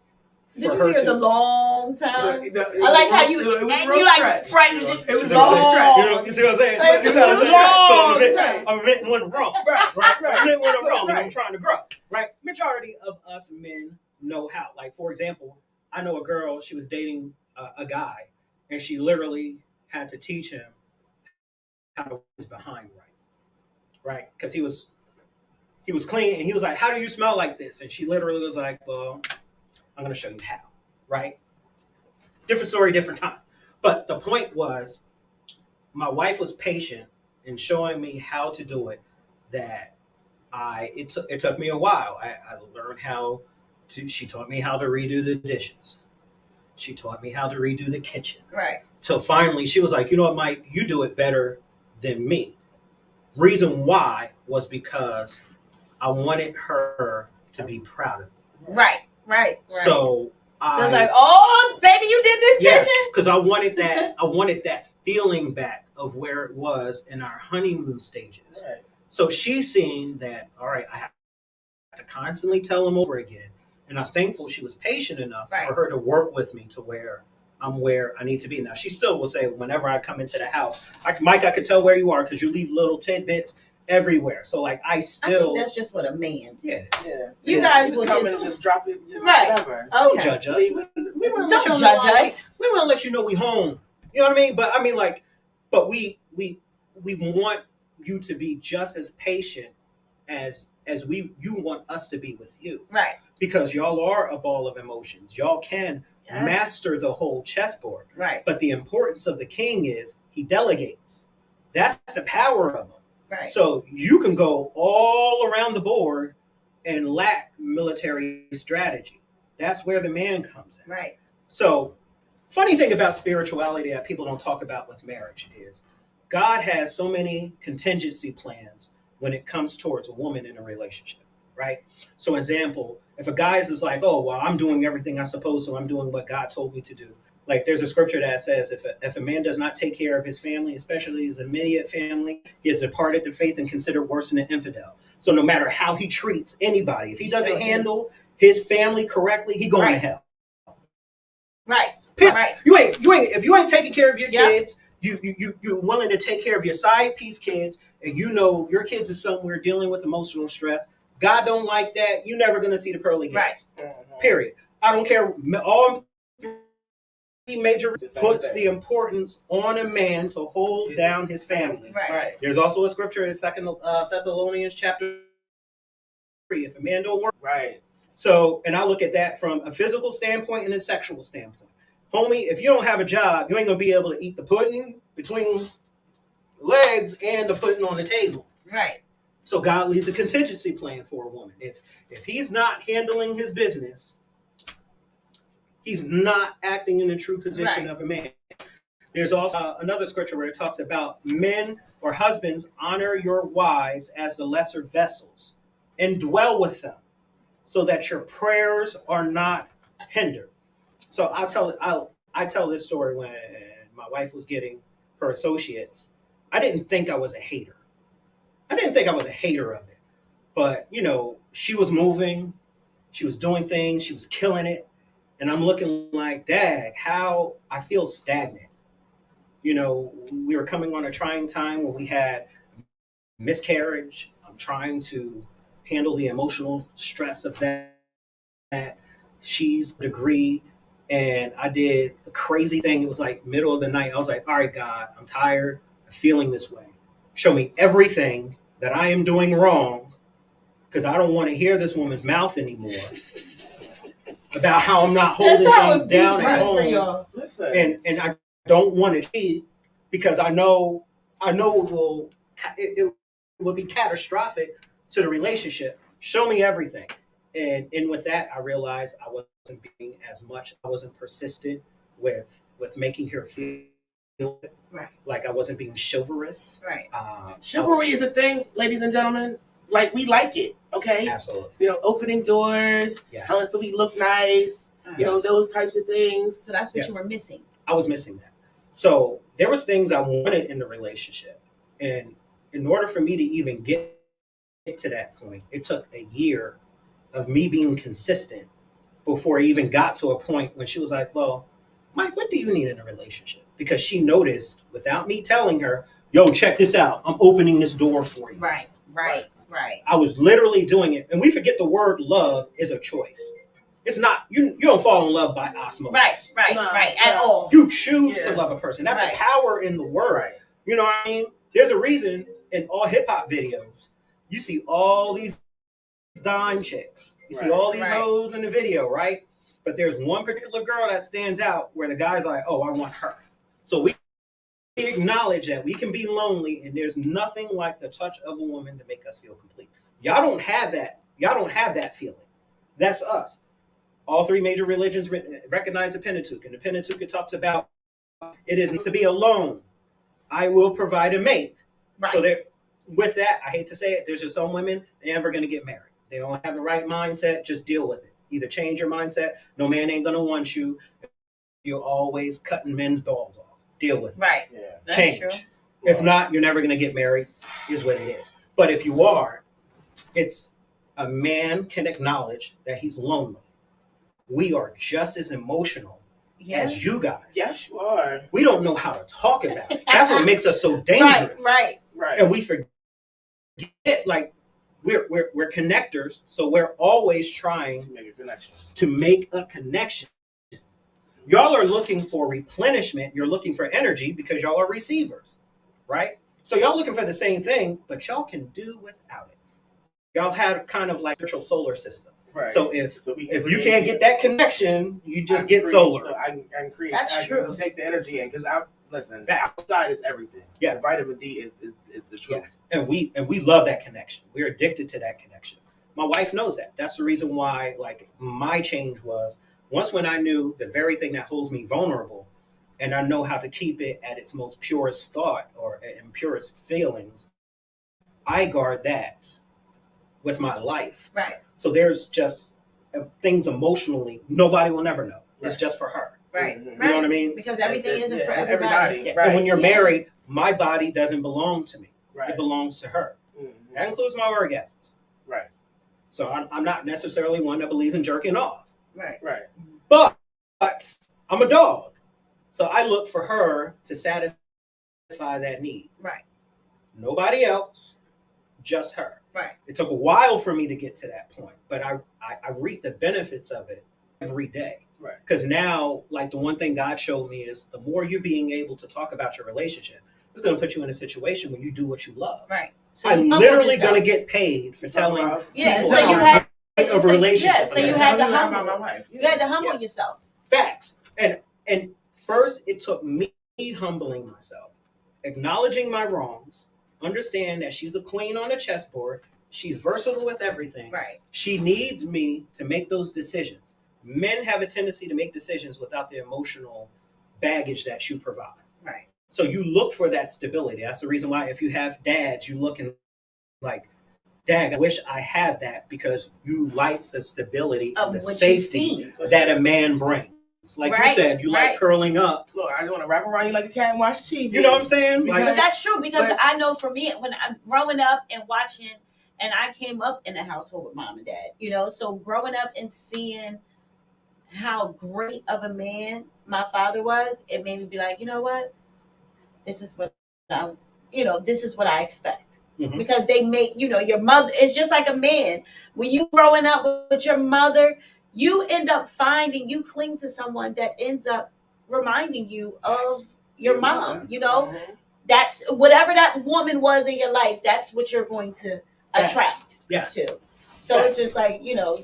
everybody has to bow Mhm. down a little bit. And I don't care if it's the nerd making six figures or the street dude that is just out on the streets. We look for that woman to bring for us to not feel lonely. Like one of my Right. favorite songs, like Method Man, Mary J. Blige, Mhm. "You're all that I need.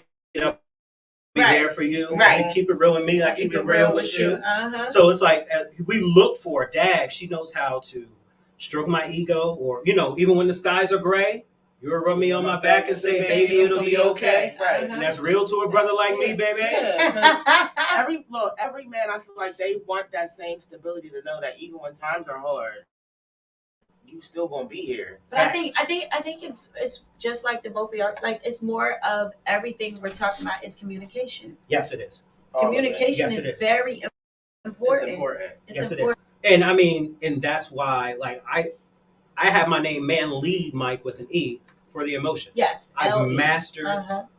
the need to For express my vulnerability. Mhm.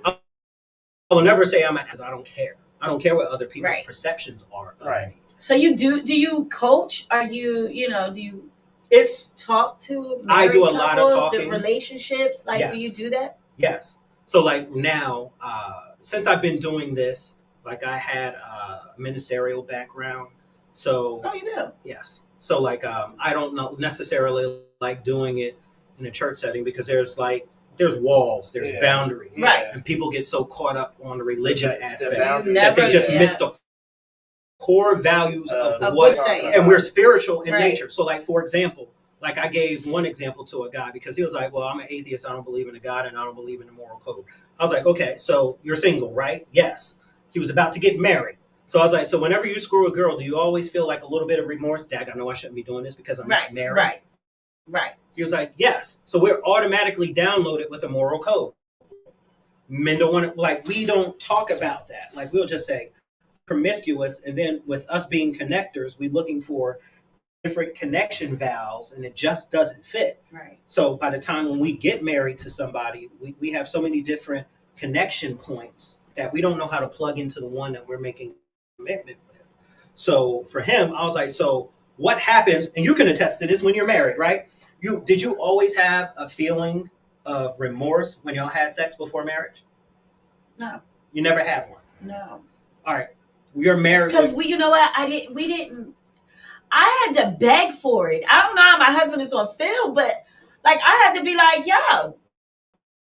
Mm-hmm. I gave him an ultimatum. I didn't feel like we had to get to know each other. Our parents grew up together. I didn't feel like we had to go. If we're gonna be together, we're gonna be together. We're Okay. gonna get married. We're gonna get married. I had to really he humbled himself, and it was no sex.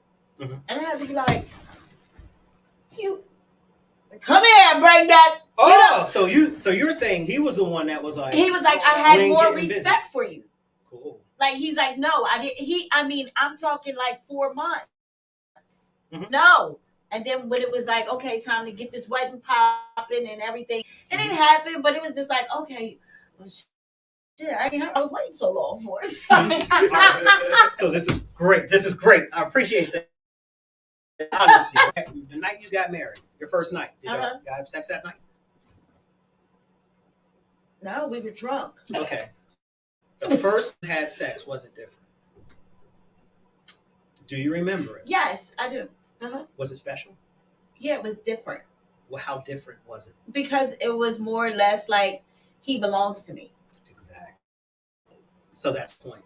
My point is, when we make a commitment out in public that this is the person I'm making this vow, Right. this covenant with, things automatically change. Right. Men don't talk about that change. Like I felt like, hold on, I'm having sex without remorse, so I don't feel no remorse. Oh, you can do it now. It's okay. Flip it over. Yeah, I don't feel no remorse. Thank you. There is a God. There is a God.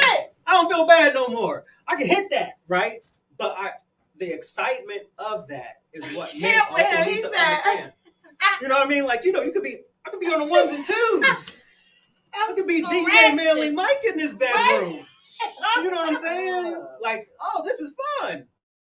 And feeling I learned to tap into even at 15 years of marriage. Right. I wish I can go back in time and tell that previous Mike, like, just take your time and breathe and enjoy being in this moment. Right. So even before I got married, I went to therapy because I realized, this is toxic. I knew my account number, and I'm having all these visions of people that I was previously with, and how can I go into a new relationship with all this, carrying all that baggage from behind?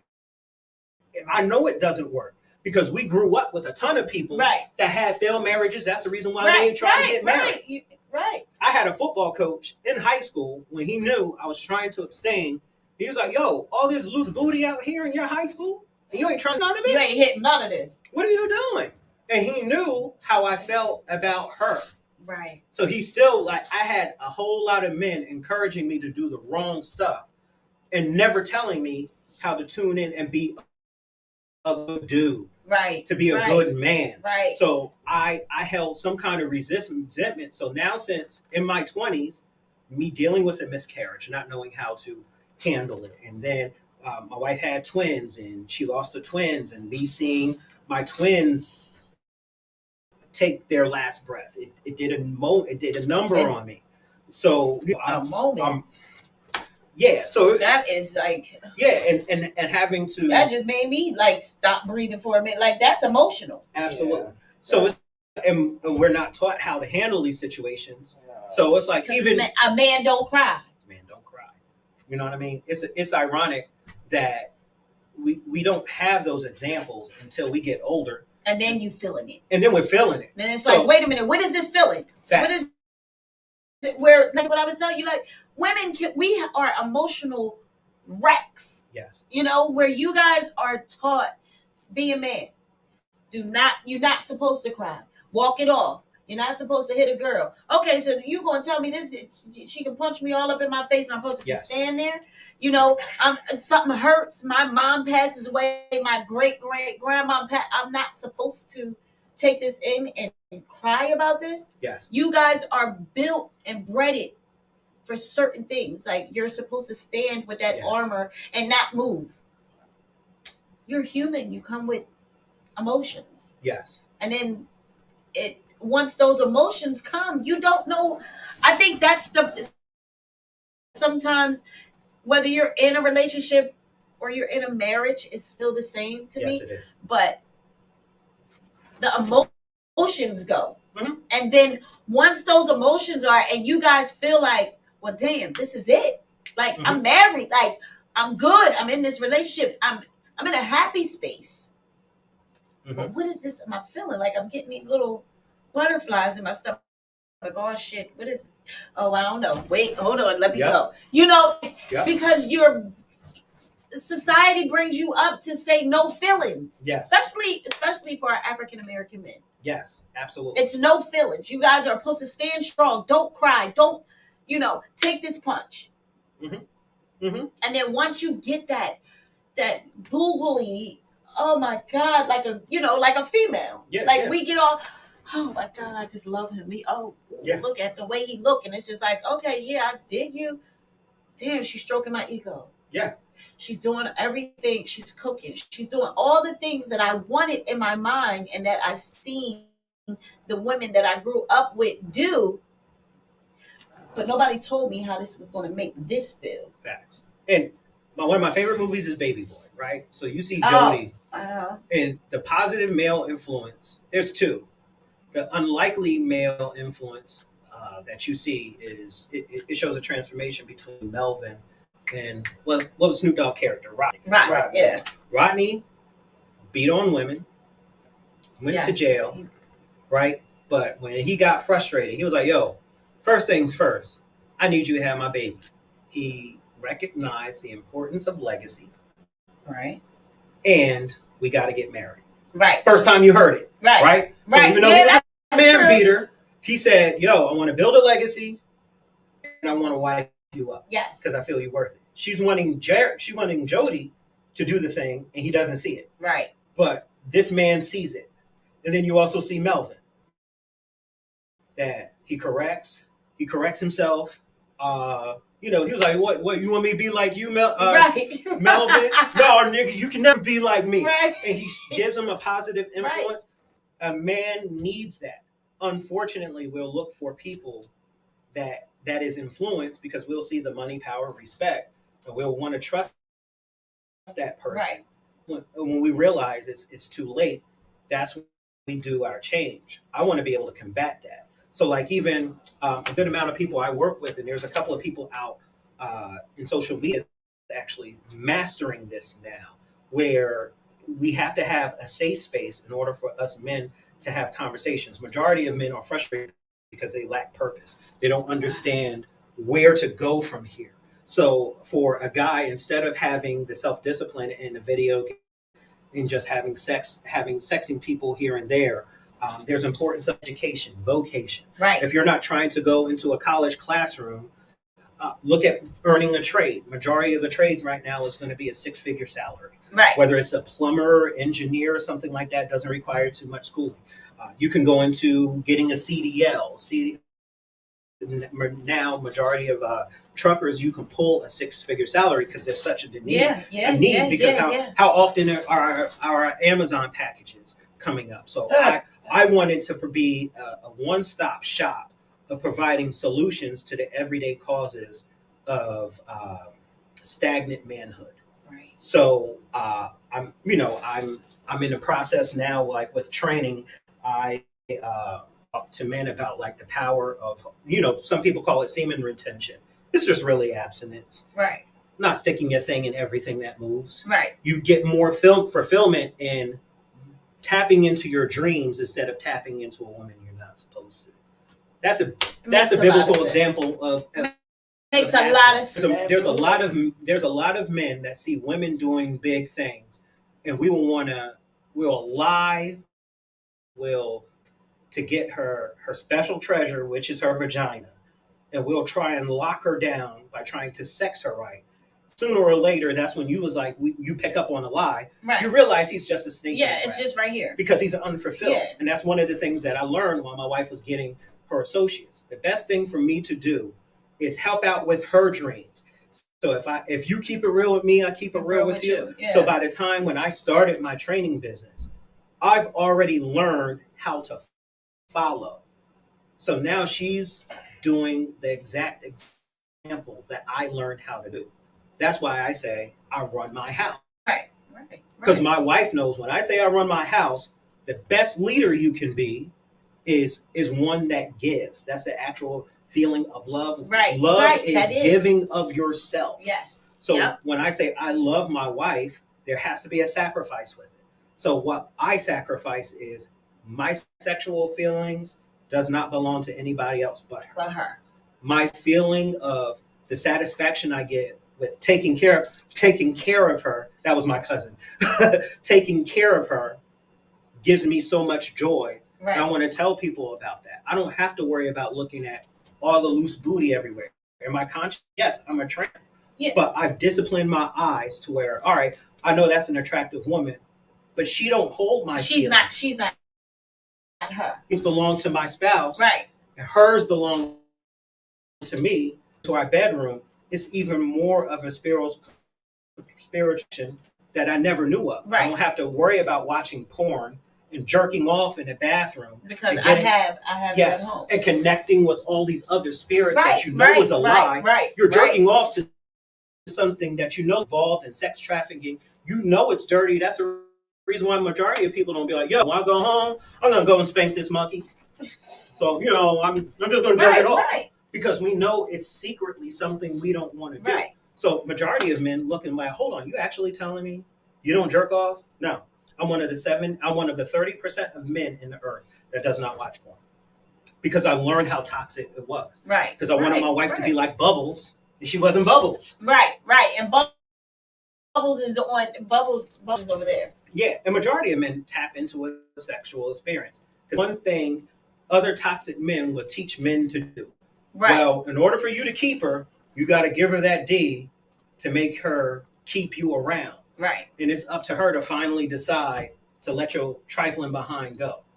I step in and I'm trying to build a Rolodex of men that mastered that and is pursuing their dreams and having proper fulfillment. And moving forward and getting the blessings. And which is really good. Because sometimes, I'm going to tell you now, you have brought a lot of understanding to me. Oh, thank you. And it, because I'm like, okay, I'm listening to you. We're conversating, but it's a lot of learning. Mm-hmm. So it'll bring a lot more balance. It'll bring balance. And if, everybody out here that's listening, it should bring balance to them too, because it's a balance of a situation when you're like, okay, I'm doing this, I'm doing everything, but hey, pause. Yeah. We're only human. We make mistakes. And this is what it makes you look and be like, okay, I remember when he acted like that. But why? Yes. It's an action to every reaction. Absolutely. And that's what people, it's like, I was in that position where and then I'm like, what happened? Either it was a cause of why I reacted, because maybe you did whatever and I asked you to do X, Y, Z, but you didn't do that. You went and did whatever you wanted to do. But you have to lay down a balance between the two of you guys. And if you don't, then it's a lost cause. It's a really lost cause. So you bring a lot of balance to the situation. And the biggest joy that I get is people that personally will tune in and they'll say, Dag, I secretly, men will pull me to the side. Women will be more vocal. Right. So men will say like, Dag, is that really true how you feel? I'm not portraying to be a finished product. I'm still have a lot of years left to do this thing. Right. And there's so many examples. Like there's if you're trying to build generational wealth, the first thing for us to do is to have a life insurance policy. Right. If I die, my family would get some odd amount that instantly pays off houses and cars. So the day I die, I instantly build generational wealth. Right. So I'm conscious of that. Majority of men are conscious about that. They just don't know their worth. Or how to trigger that in. Yes. And I also like the fact that with me talking about the things that I've battled with and overcame, I like the fact that we can now have a healthy sex conversation. Right. I did a poll. I'm working on a book, and I did a poll. Oh, are you? Yes, I am. And how long have you been working on that book? I've been working a while. Wait, but books don't. It takes time. It takes a lot of time. And it takes time. And I prefer to sacrifice the time of making sure I'm an available husband for my wife before I engage in an endeavor that I'm not giving her a part of myself, which is a sacrifice of love. Right? So once when she finished her stuff, then you'll go ahead and do whatever. It's a whole nother chapter of a whole lot of learning that I have to swallow and grow towards and everything like that. But when I ask majority of men, if you had an option to self-love, masturbate, or be with your spouse or girlfriend, would you do it? Over 80% of them said yes. So we're openly acknowledging that porn does a thing to a man's mind. Some studies show it actually builds impotence. So you don't really get as much of an erection as you're supposed to because you're thinking other things instead of the woman in front of you. Right. That's not focused. Yes. And we also do you think that could be too, like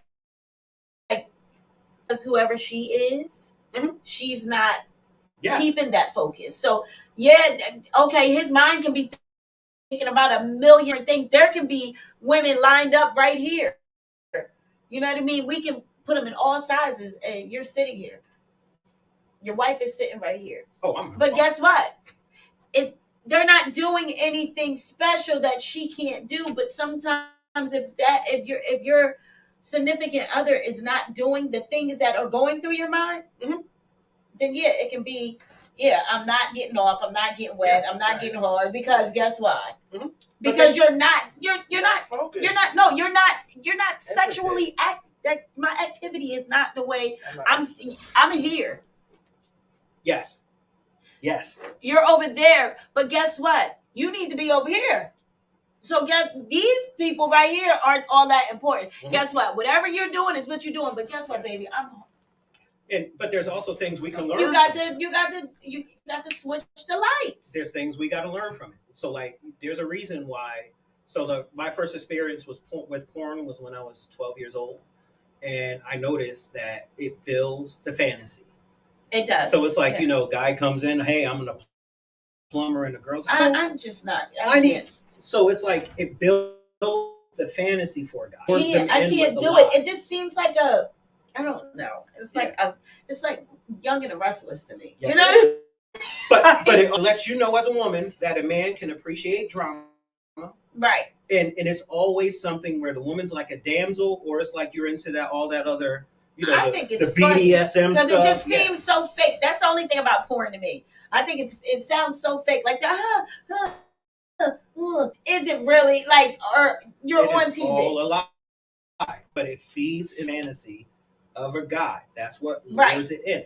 Over 70%. How would you feel if you walked into the bathroom and you seeing your husband jerking off? How would you feel? I don't know. I'd probably help. You would help him? I don't know. But I mean, like, how would you feel if I think it would hurt. Gotcha. Okay, so basically how I feel about the situation is I think it would hurt. Like, I think it would hurt my feelings. I'm not gonna say it to hurt my feelings, but I feel disrespected. Like, why are you wasting my stuff? Yeah, it's hurting your feelings. Like, why are you wasting my stuff? Like, you giving it away to where? To your hand. Like, why? Yeah. Like, but it'll make it hurt because it's like, well, damn, if you know I'm right here, it'll hurt my feelings. Like, what am I not doing? Listen, if I'm in the other room, for you to go in there and do this, right? Mm-hmm. And you know I'm right here. So, and there's two things that we have to talk about it from a male and female perspective. Men have to learn a fruit called self-control. It's about temperance. We're not taught self-control, so we have to learn it. So, like, we'll for the first thing that, like, I'm with my training program that I'm starting to launch. It is also like I call it a male accountability program. I encourage men not to masturbate and log in your feelings. A man's gonna be like, Dad, I'm not trying to sound too vulgar, but it's like, Dad, my nuts feel full. I'm having an urge, want to connect. I don't know how. You have to deal with that mental battle within your mind. Right. You've been addicted. I'm not gonna say addicted to sex because it's a biological process. It is. It is. But if y'all don't bust a nut enough, like we talked about this about episodes ago, y'all need to have sex at least 21 times a month to keep y'all prostate in order. So listen, I up it by 23. Every that's set aside for you to have your womanly. I would love to have sex with my wife every day, during lunch, during breakfast if possible. If I can get it up. Why not? There's nothing better on earth. But if she says no, because I know I can violate my relationship by watching something and making her feel like she's not trusted, right? All those feelings that both of you respected because y'all recognize that they're going. Right. So there's two things. Is energy that you are not supposed to be giving away. Exactly. So for a woman, how much more should you value that connection? Should it really be, well, Dad, I'm tired. I don't feel like talking to you, so I ain't giving you this, even though he has an urge to want to connect. First of all, yes. I don't play them games because I don't care about. I care about how, but I personally, I'm not going to deny myself just because I'm mad at you. I might, but that's not true because guess what? The tables can turn because if the tables turn and you say, I'm just sitting here thinking about what you're saying. Tables can turn. Yes, it might hurt my feelings that he's doing this. But guess what? I feel when he knows darn well that I got toys in my drawer, and when you're not home, I can do what I do. Facts. You know what I mean? So that might hurt his feelings too. He walk in and you doing your thing, and he like, well, damn, you couldn't wait until I got home, or you know, like so it's like an unbalanced situation because as I'm listening to you, I'm like, well, damn, how would he feel if he just walked in? Mm-hmm. Mm-hmm. Like that's unbalanced, like that's a lot of emotions. And women have a sense of, because you don't want to be wrong, you won't look at the things that you're doing to cause the outburst or the toxicity in the relationship. Right. So majority of men feel that. And when I polled a lot of men, majority of men want those feelings of, I want my wife or my girlfriend to be proud of me. I want her to want me the way that she did when we were dating, right. When we first was dating. So like I'm all for teaching a man self-control. Right. You have to acknowledge the fact that we've been raised generationally to have an unhealthy relationship with sex. We have to be healthy with it. Right. So like when we were engaged, an abstaining period, and I learned how much exercise helped with me. So if I'm feeling like it, I need to be a part of something else. And reading and learning. I watched a lot of porn videos with how these women on the screen are lying. They know how to manipulate. These hoes ain't loyal. Right? So it's an unauthentic relationship that I've been duped to think is real, and it's not. Right. So you really do want that real connection. Now it's time to put in the work, to resist your own feelings and have a healthier relationship.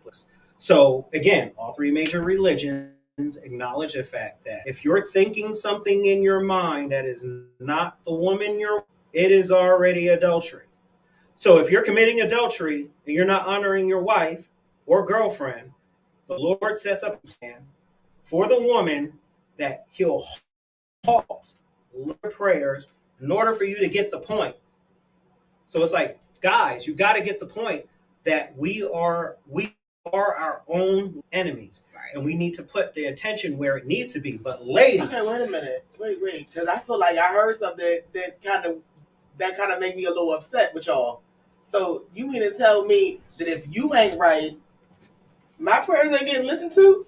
For men, okay, I just want to make sure. Men. But I want to make sure that didn't work across the board. No, just for men. It's for men. Because you ain't doing what you're supposed to do. Now I'm praying and I can't get my prayers. No, just for men. Okay, just checking. Because it says to respect a woman as a lesser half, meaning like lesser in strength. It doesn't necessarily mean that one is better or worse. Right. It's just a contingency plan that is innately built with us through a moral code of spirituality.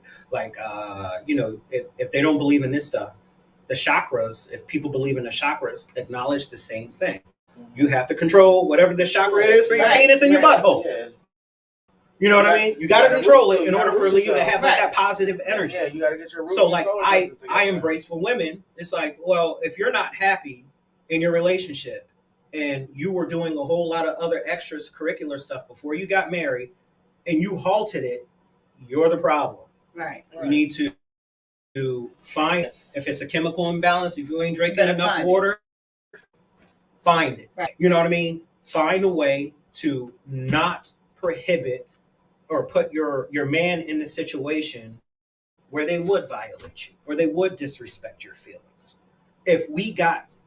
Oftentimes we spend so much conversation of why this person's wrong and why this person's wrong, and never do the internal reflection of what I say. I was wrong. I need space and attention. I need attention. I always looked at, like my grandmother used to always say, every time you point your finger, you got three pointing back at you. So it's like, I gotta see. It's more of my fingers pointing at me than I am you. So let me get whatever. Yeah. That's why I said that's why I try my best to just keep my faith, and I you gotta like. Yeah. And God shows us that. Sometimes. For anybody that says, "Oh, well, I prayed to God and God showed me all the stuff that this person was doing wrong and all this other stuff," that's a lie. That's a lie. That's a lie. That's a Whenever lie. you pray, God shows you yourself first. Right. Period. Right. Whether it's you being angry, facts. Whether you reacting to something crazy and you're ready to damage something, facts. Like all of these crazy emotions will go through your mind, and then you like, wait, yes, he be right there, and he's telling you, humble yourself. You know, yes. No, he's going to give you the work. Yes. And it's up to you to take your free will and make the right decision. Because if you don't, you're going to run into that good wall, and you're going to be back here doing the same Groundhog Day again next year. Because in the back of your mind, it's peace be still. Yep. And also, there's a scripture for that. Don't be concerned when you have a whole board in your own. Right. That's scripture. Yeah. Right? So even it was like, before God showed me what to do with my wife, he showed me everything about the trifling dude that I am. Right. That my wife seen it as me being a hater. If I know the dishes need to be done when she's finished, she woke up the same time as me and she's still studying, and I'm not trying why you ain't not make an effort to clean up in the house. That's my fault. So it's like, guys, we can pick it up in some areas, and it takes having ability to really sit down, have a conversation with the girl you're with. And I encourage everybody in a relationship to do this. Really have a safe moment. Like ours can be, all right, whenever my wife will say real talk is real talk. Let's talk. Conversation. That means, all right, all my feelings, all my immaturity, all of my anger issues, I am now putting them on the table. Right. In a sacrifice of love for us to get a resolution. And she has to let that Philly tongue that she has, that wordsmith, that gangster with words, and all of her faces, because she be gangster. Sometimes it's attractive, but other times I'm like, come on, man, like, for real. Y'all see it on camera where it's like she put brother in, you put that on the table, and let's talk. Right. And that's what I learned. And it has to be a space where, in the end of it, if she chooses to give me that thing, cool. If not, I'll cuddle. And even though, I may be poking you in the back, that's just a sign that I love you. I love you. You feel me? But it still brings like that emotional aspect that men we need. We don't talk about the value in it. So even, I guarantee you, if y'all was to go home, and you talk to your significant other and you provide a safe space, he's going to start to show you his vulnerability. And then those are the feelings, those same things. Don't go tell your girlfriends. Don't go and tell nobody else.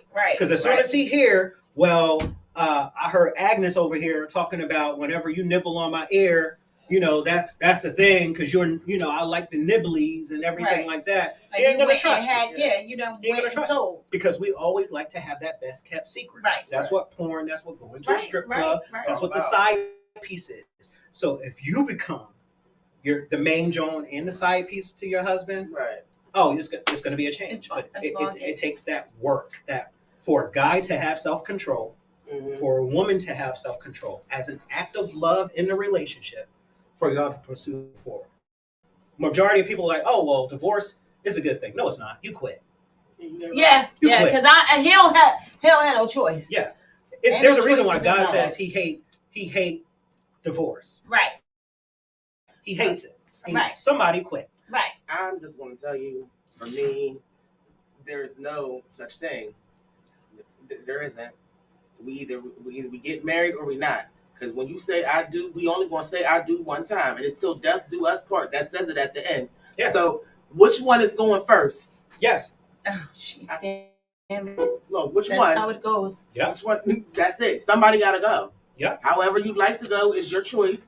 You can go peacefully and sleep. You can go, the hard way.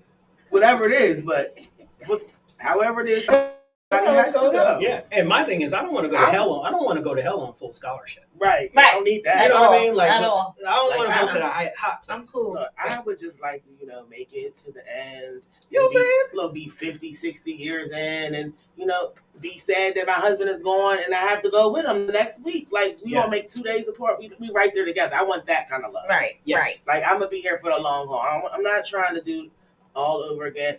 First of all, I'm one and done. I don't have it in me. Yes. Look, I don't have it in me. But you know, it's a beautiful thing. Like, even though it's something that is immaculate, it's a feeling you'll never feel ever in your life. But then when it's bad, it's bad, and when it's good, it's good. You know, like it comes with the punches. It does. At the end of the day, you're doing life with another person. Yeah, but you can do life in a relationship. Mm-hmm. But when you sign them papers, the tables turn. But listen, a relationship and a marriage is totally two different things. They're two totally different things. But a marriage is still a lifetime relationship. Yes, and that lifetime relationship is going to come with bumps and bruises. Like, even if we don't never get married, we still got to go through them life processes together. Yeah, but guess what? Even this is my only thing. Walk away. Yeah, but right. Yes. And there is no option. Look, and I hate. You know what I don't? Oh, it's just a piece of paper. Yes, that's a lie. It's really not. It's not. This is my lifeline. My soul is tied to this person forever. This is it for me. Yeah, and that's how you serious. know when it's a soul tie. Look, that's how you know when people don't really understand the concept of what a marriage really is. Right. Because marriage is about going to the courthouse and signing the paper. I don't need a legal binding contract with the government to be in a marriage with another person. Only person I need to be in a legal binding contract with is God. Yeah. That's what makes my marriage. Yeah. Mm-hmm. So at the end of the day, if that's what makes my marriage, whether I've got this piece of paper or don't have this piece of paper, we in this forever. Yes. Forever, ever. Okay? We not going nowhere.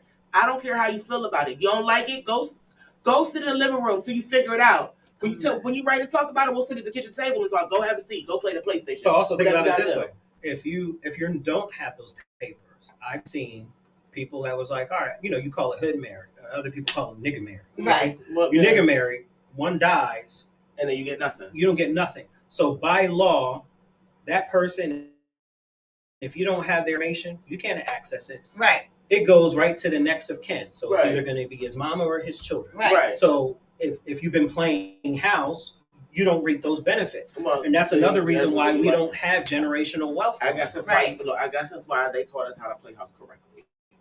You're supposed to know these things.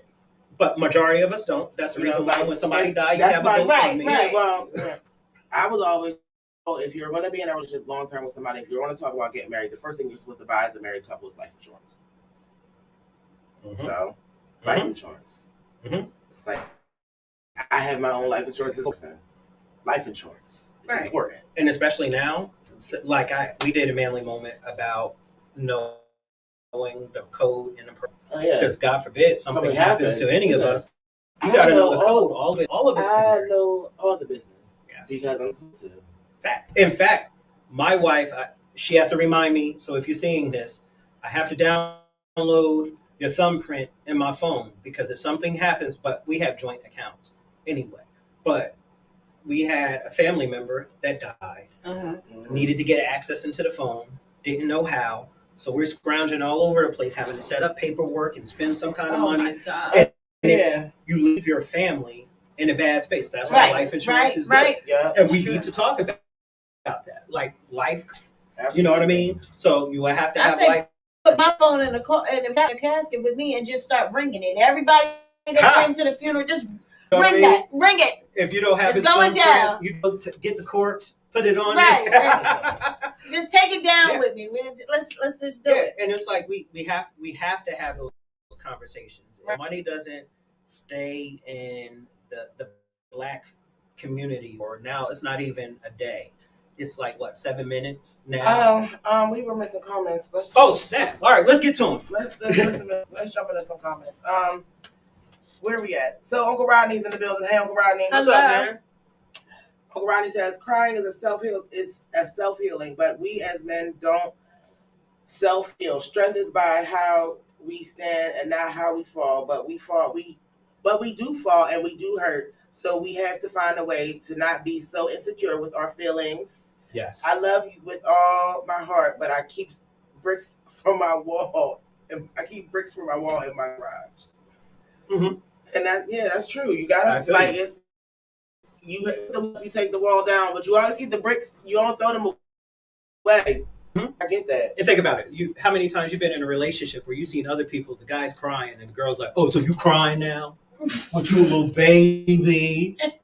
You need a pacifier." And that's some shit you probably. You know what I mean? Why don't you stop being a little punk? You such a. You know what I mean? You such a vagina. It's like, so a guy's like, all right, I can't share that to you. Right. You know what I mean? So yeah, he's right. Facts. And we also, as not think it's quote unquote gay for us to not have that conversation with our own friends. Right. Yeah. Right. And as women, I guess we kind of have to be a little bit more sensitive sometimes to y'all, because I have done it on a couple of occasions, not intentionally, by no means, but he said something to me, and I thought he was being funny, but he wasn't. He was being serious. Mm-hmm. And the first thing out of his mouth was like, "You laughing?" But then you could see in his face, like, "Oh, I really kind of hurt your feelings." I'd just be like, you know what, you married. And so, like, I'm going to share. I'll share the whole story in the book. What you married? But okay. We ended up having an hour. It was hours. It was an all-out brawl. And finally, what broke the argument was, after hours of arguing, I just told my wife, like, "You hurt my pride. You hurt my feelings." Right. That's why. Yelling, screaming. When I was like, you know what? You hurt my pride. You made me feel. You hurt my feelings. It snapped. Changed the whole entire thing. And that's when I realized I have to lead by example. Right. Well, on that note, it's about time. It's time for us to go. You gotta come back. You gotta do. Yes, we gotta. Yes. We gotta do this again, because we didn't have a caller or nothing all day. We went in here just. We played all comments off. We were into us. Yeah. I'm sorry. But you guys can go back and watch it again, share it. This was like very educational. Thank you. It was, and that's why I love watching. Yeah, I feel like that. Yeah, this is a good. I love it. Yes. So, do you have any information you want to put out there for anybody? Currently, if you're looking for personal training to be able to get in shape, that's what I do. You can go to enftraining.com and there's emails. You can hit me up. We can go from there. I'm going to be building a male accountability program. Be looking out for that in May. So guys, be ready to make a change, to be better men, better husbands, better fathers. You can also look at me in all Instagram and the Facebook under Manle Mike, MANE Mike. Be more than willing to have a conversation. We can be a safe space. Whatever me and you will have a conversation about, it is confidential. So that we can have man talk and be emotional. Right. I love that word. Yeah. Well, we want to say thank you for coming to the Midday Madhouse. Yes. And it is time for us to go, ladies and gentlemen. Tomorrow is Respect Your DJ Friday. We have DJ Day. That's our favorite day. Favorite day of the week. So we have DJ Parquet in the building tomorrow. So that's our Respect Your DJ Friday. So make sure y'all tune in. We're going to have a lot of fun, ladies and gentlemen. And make sure that you follow Mr. Mike on all platforms. Thank you. Okay, we got to get him a Twitch and a Twitter. I'm working on it. Yeah, we're going to make sure he get all of that. But working on it. Meanwhile, back at the ranch, we love you guys. And it's time for us to go. Look at her. And I want to say thank you for bringing understanding to my own mind. You came right on time, Mike. Thank you. Right. Thank you. Everybody have a good day. That is crazy.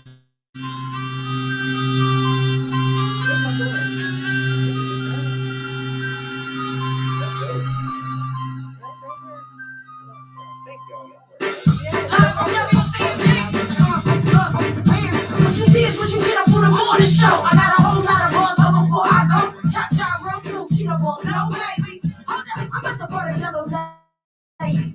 They your host, 12 to 2. If you need a getaway, come see this view. Not a whole lot of drama, feeling like you want to stand by. Put your feet up. Watch a Midday Madhouse. All right, we are.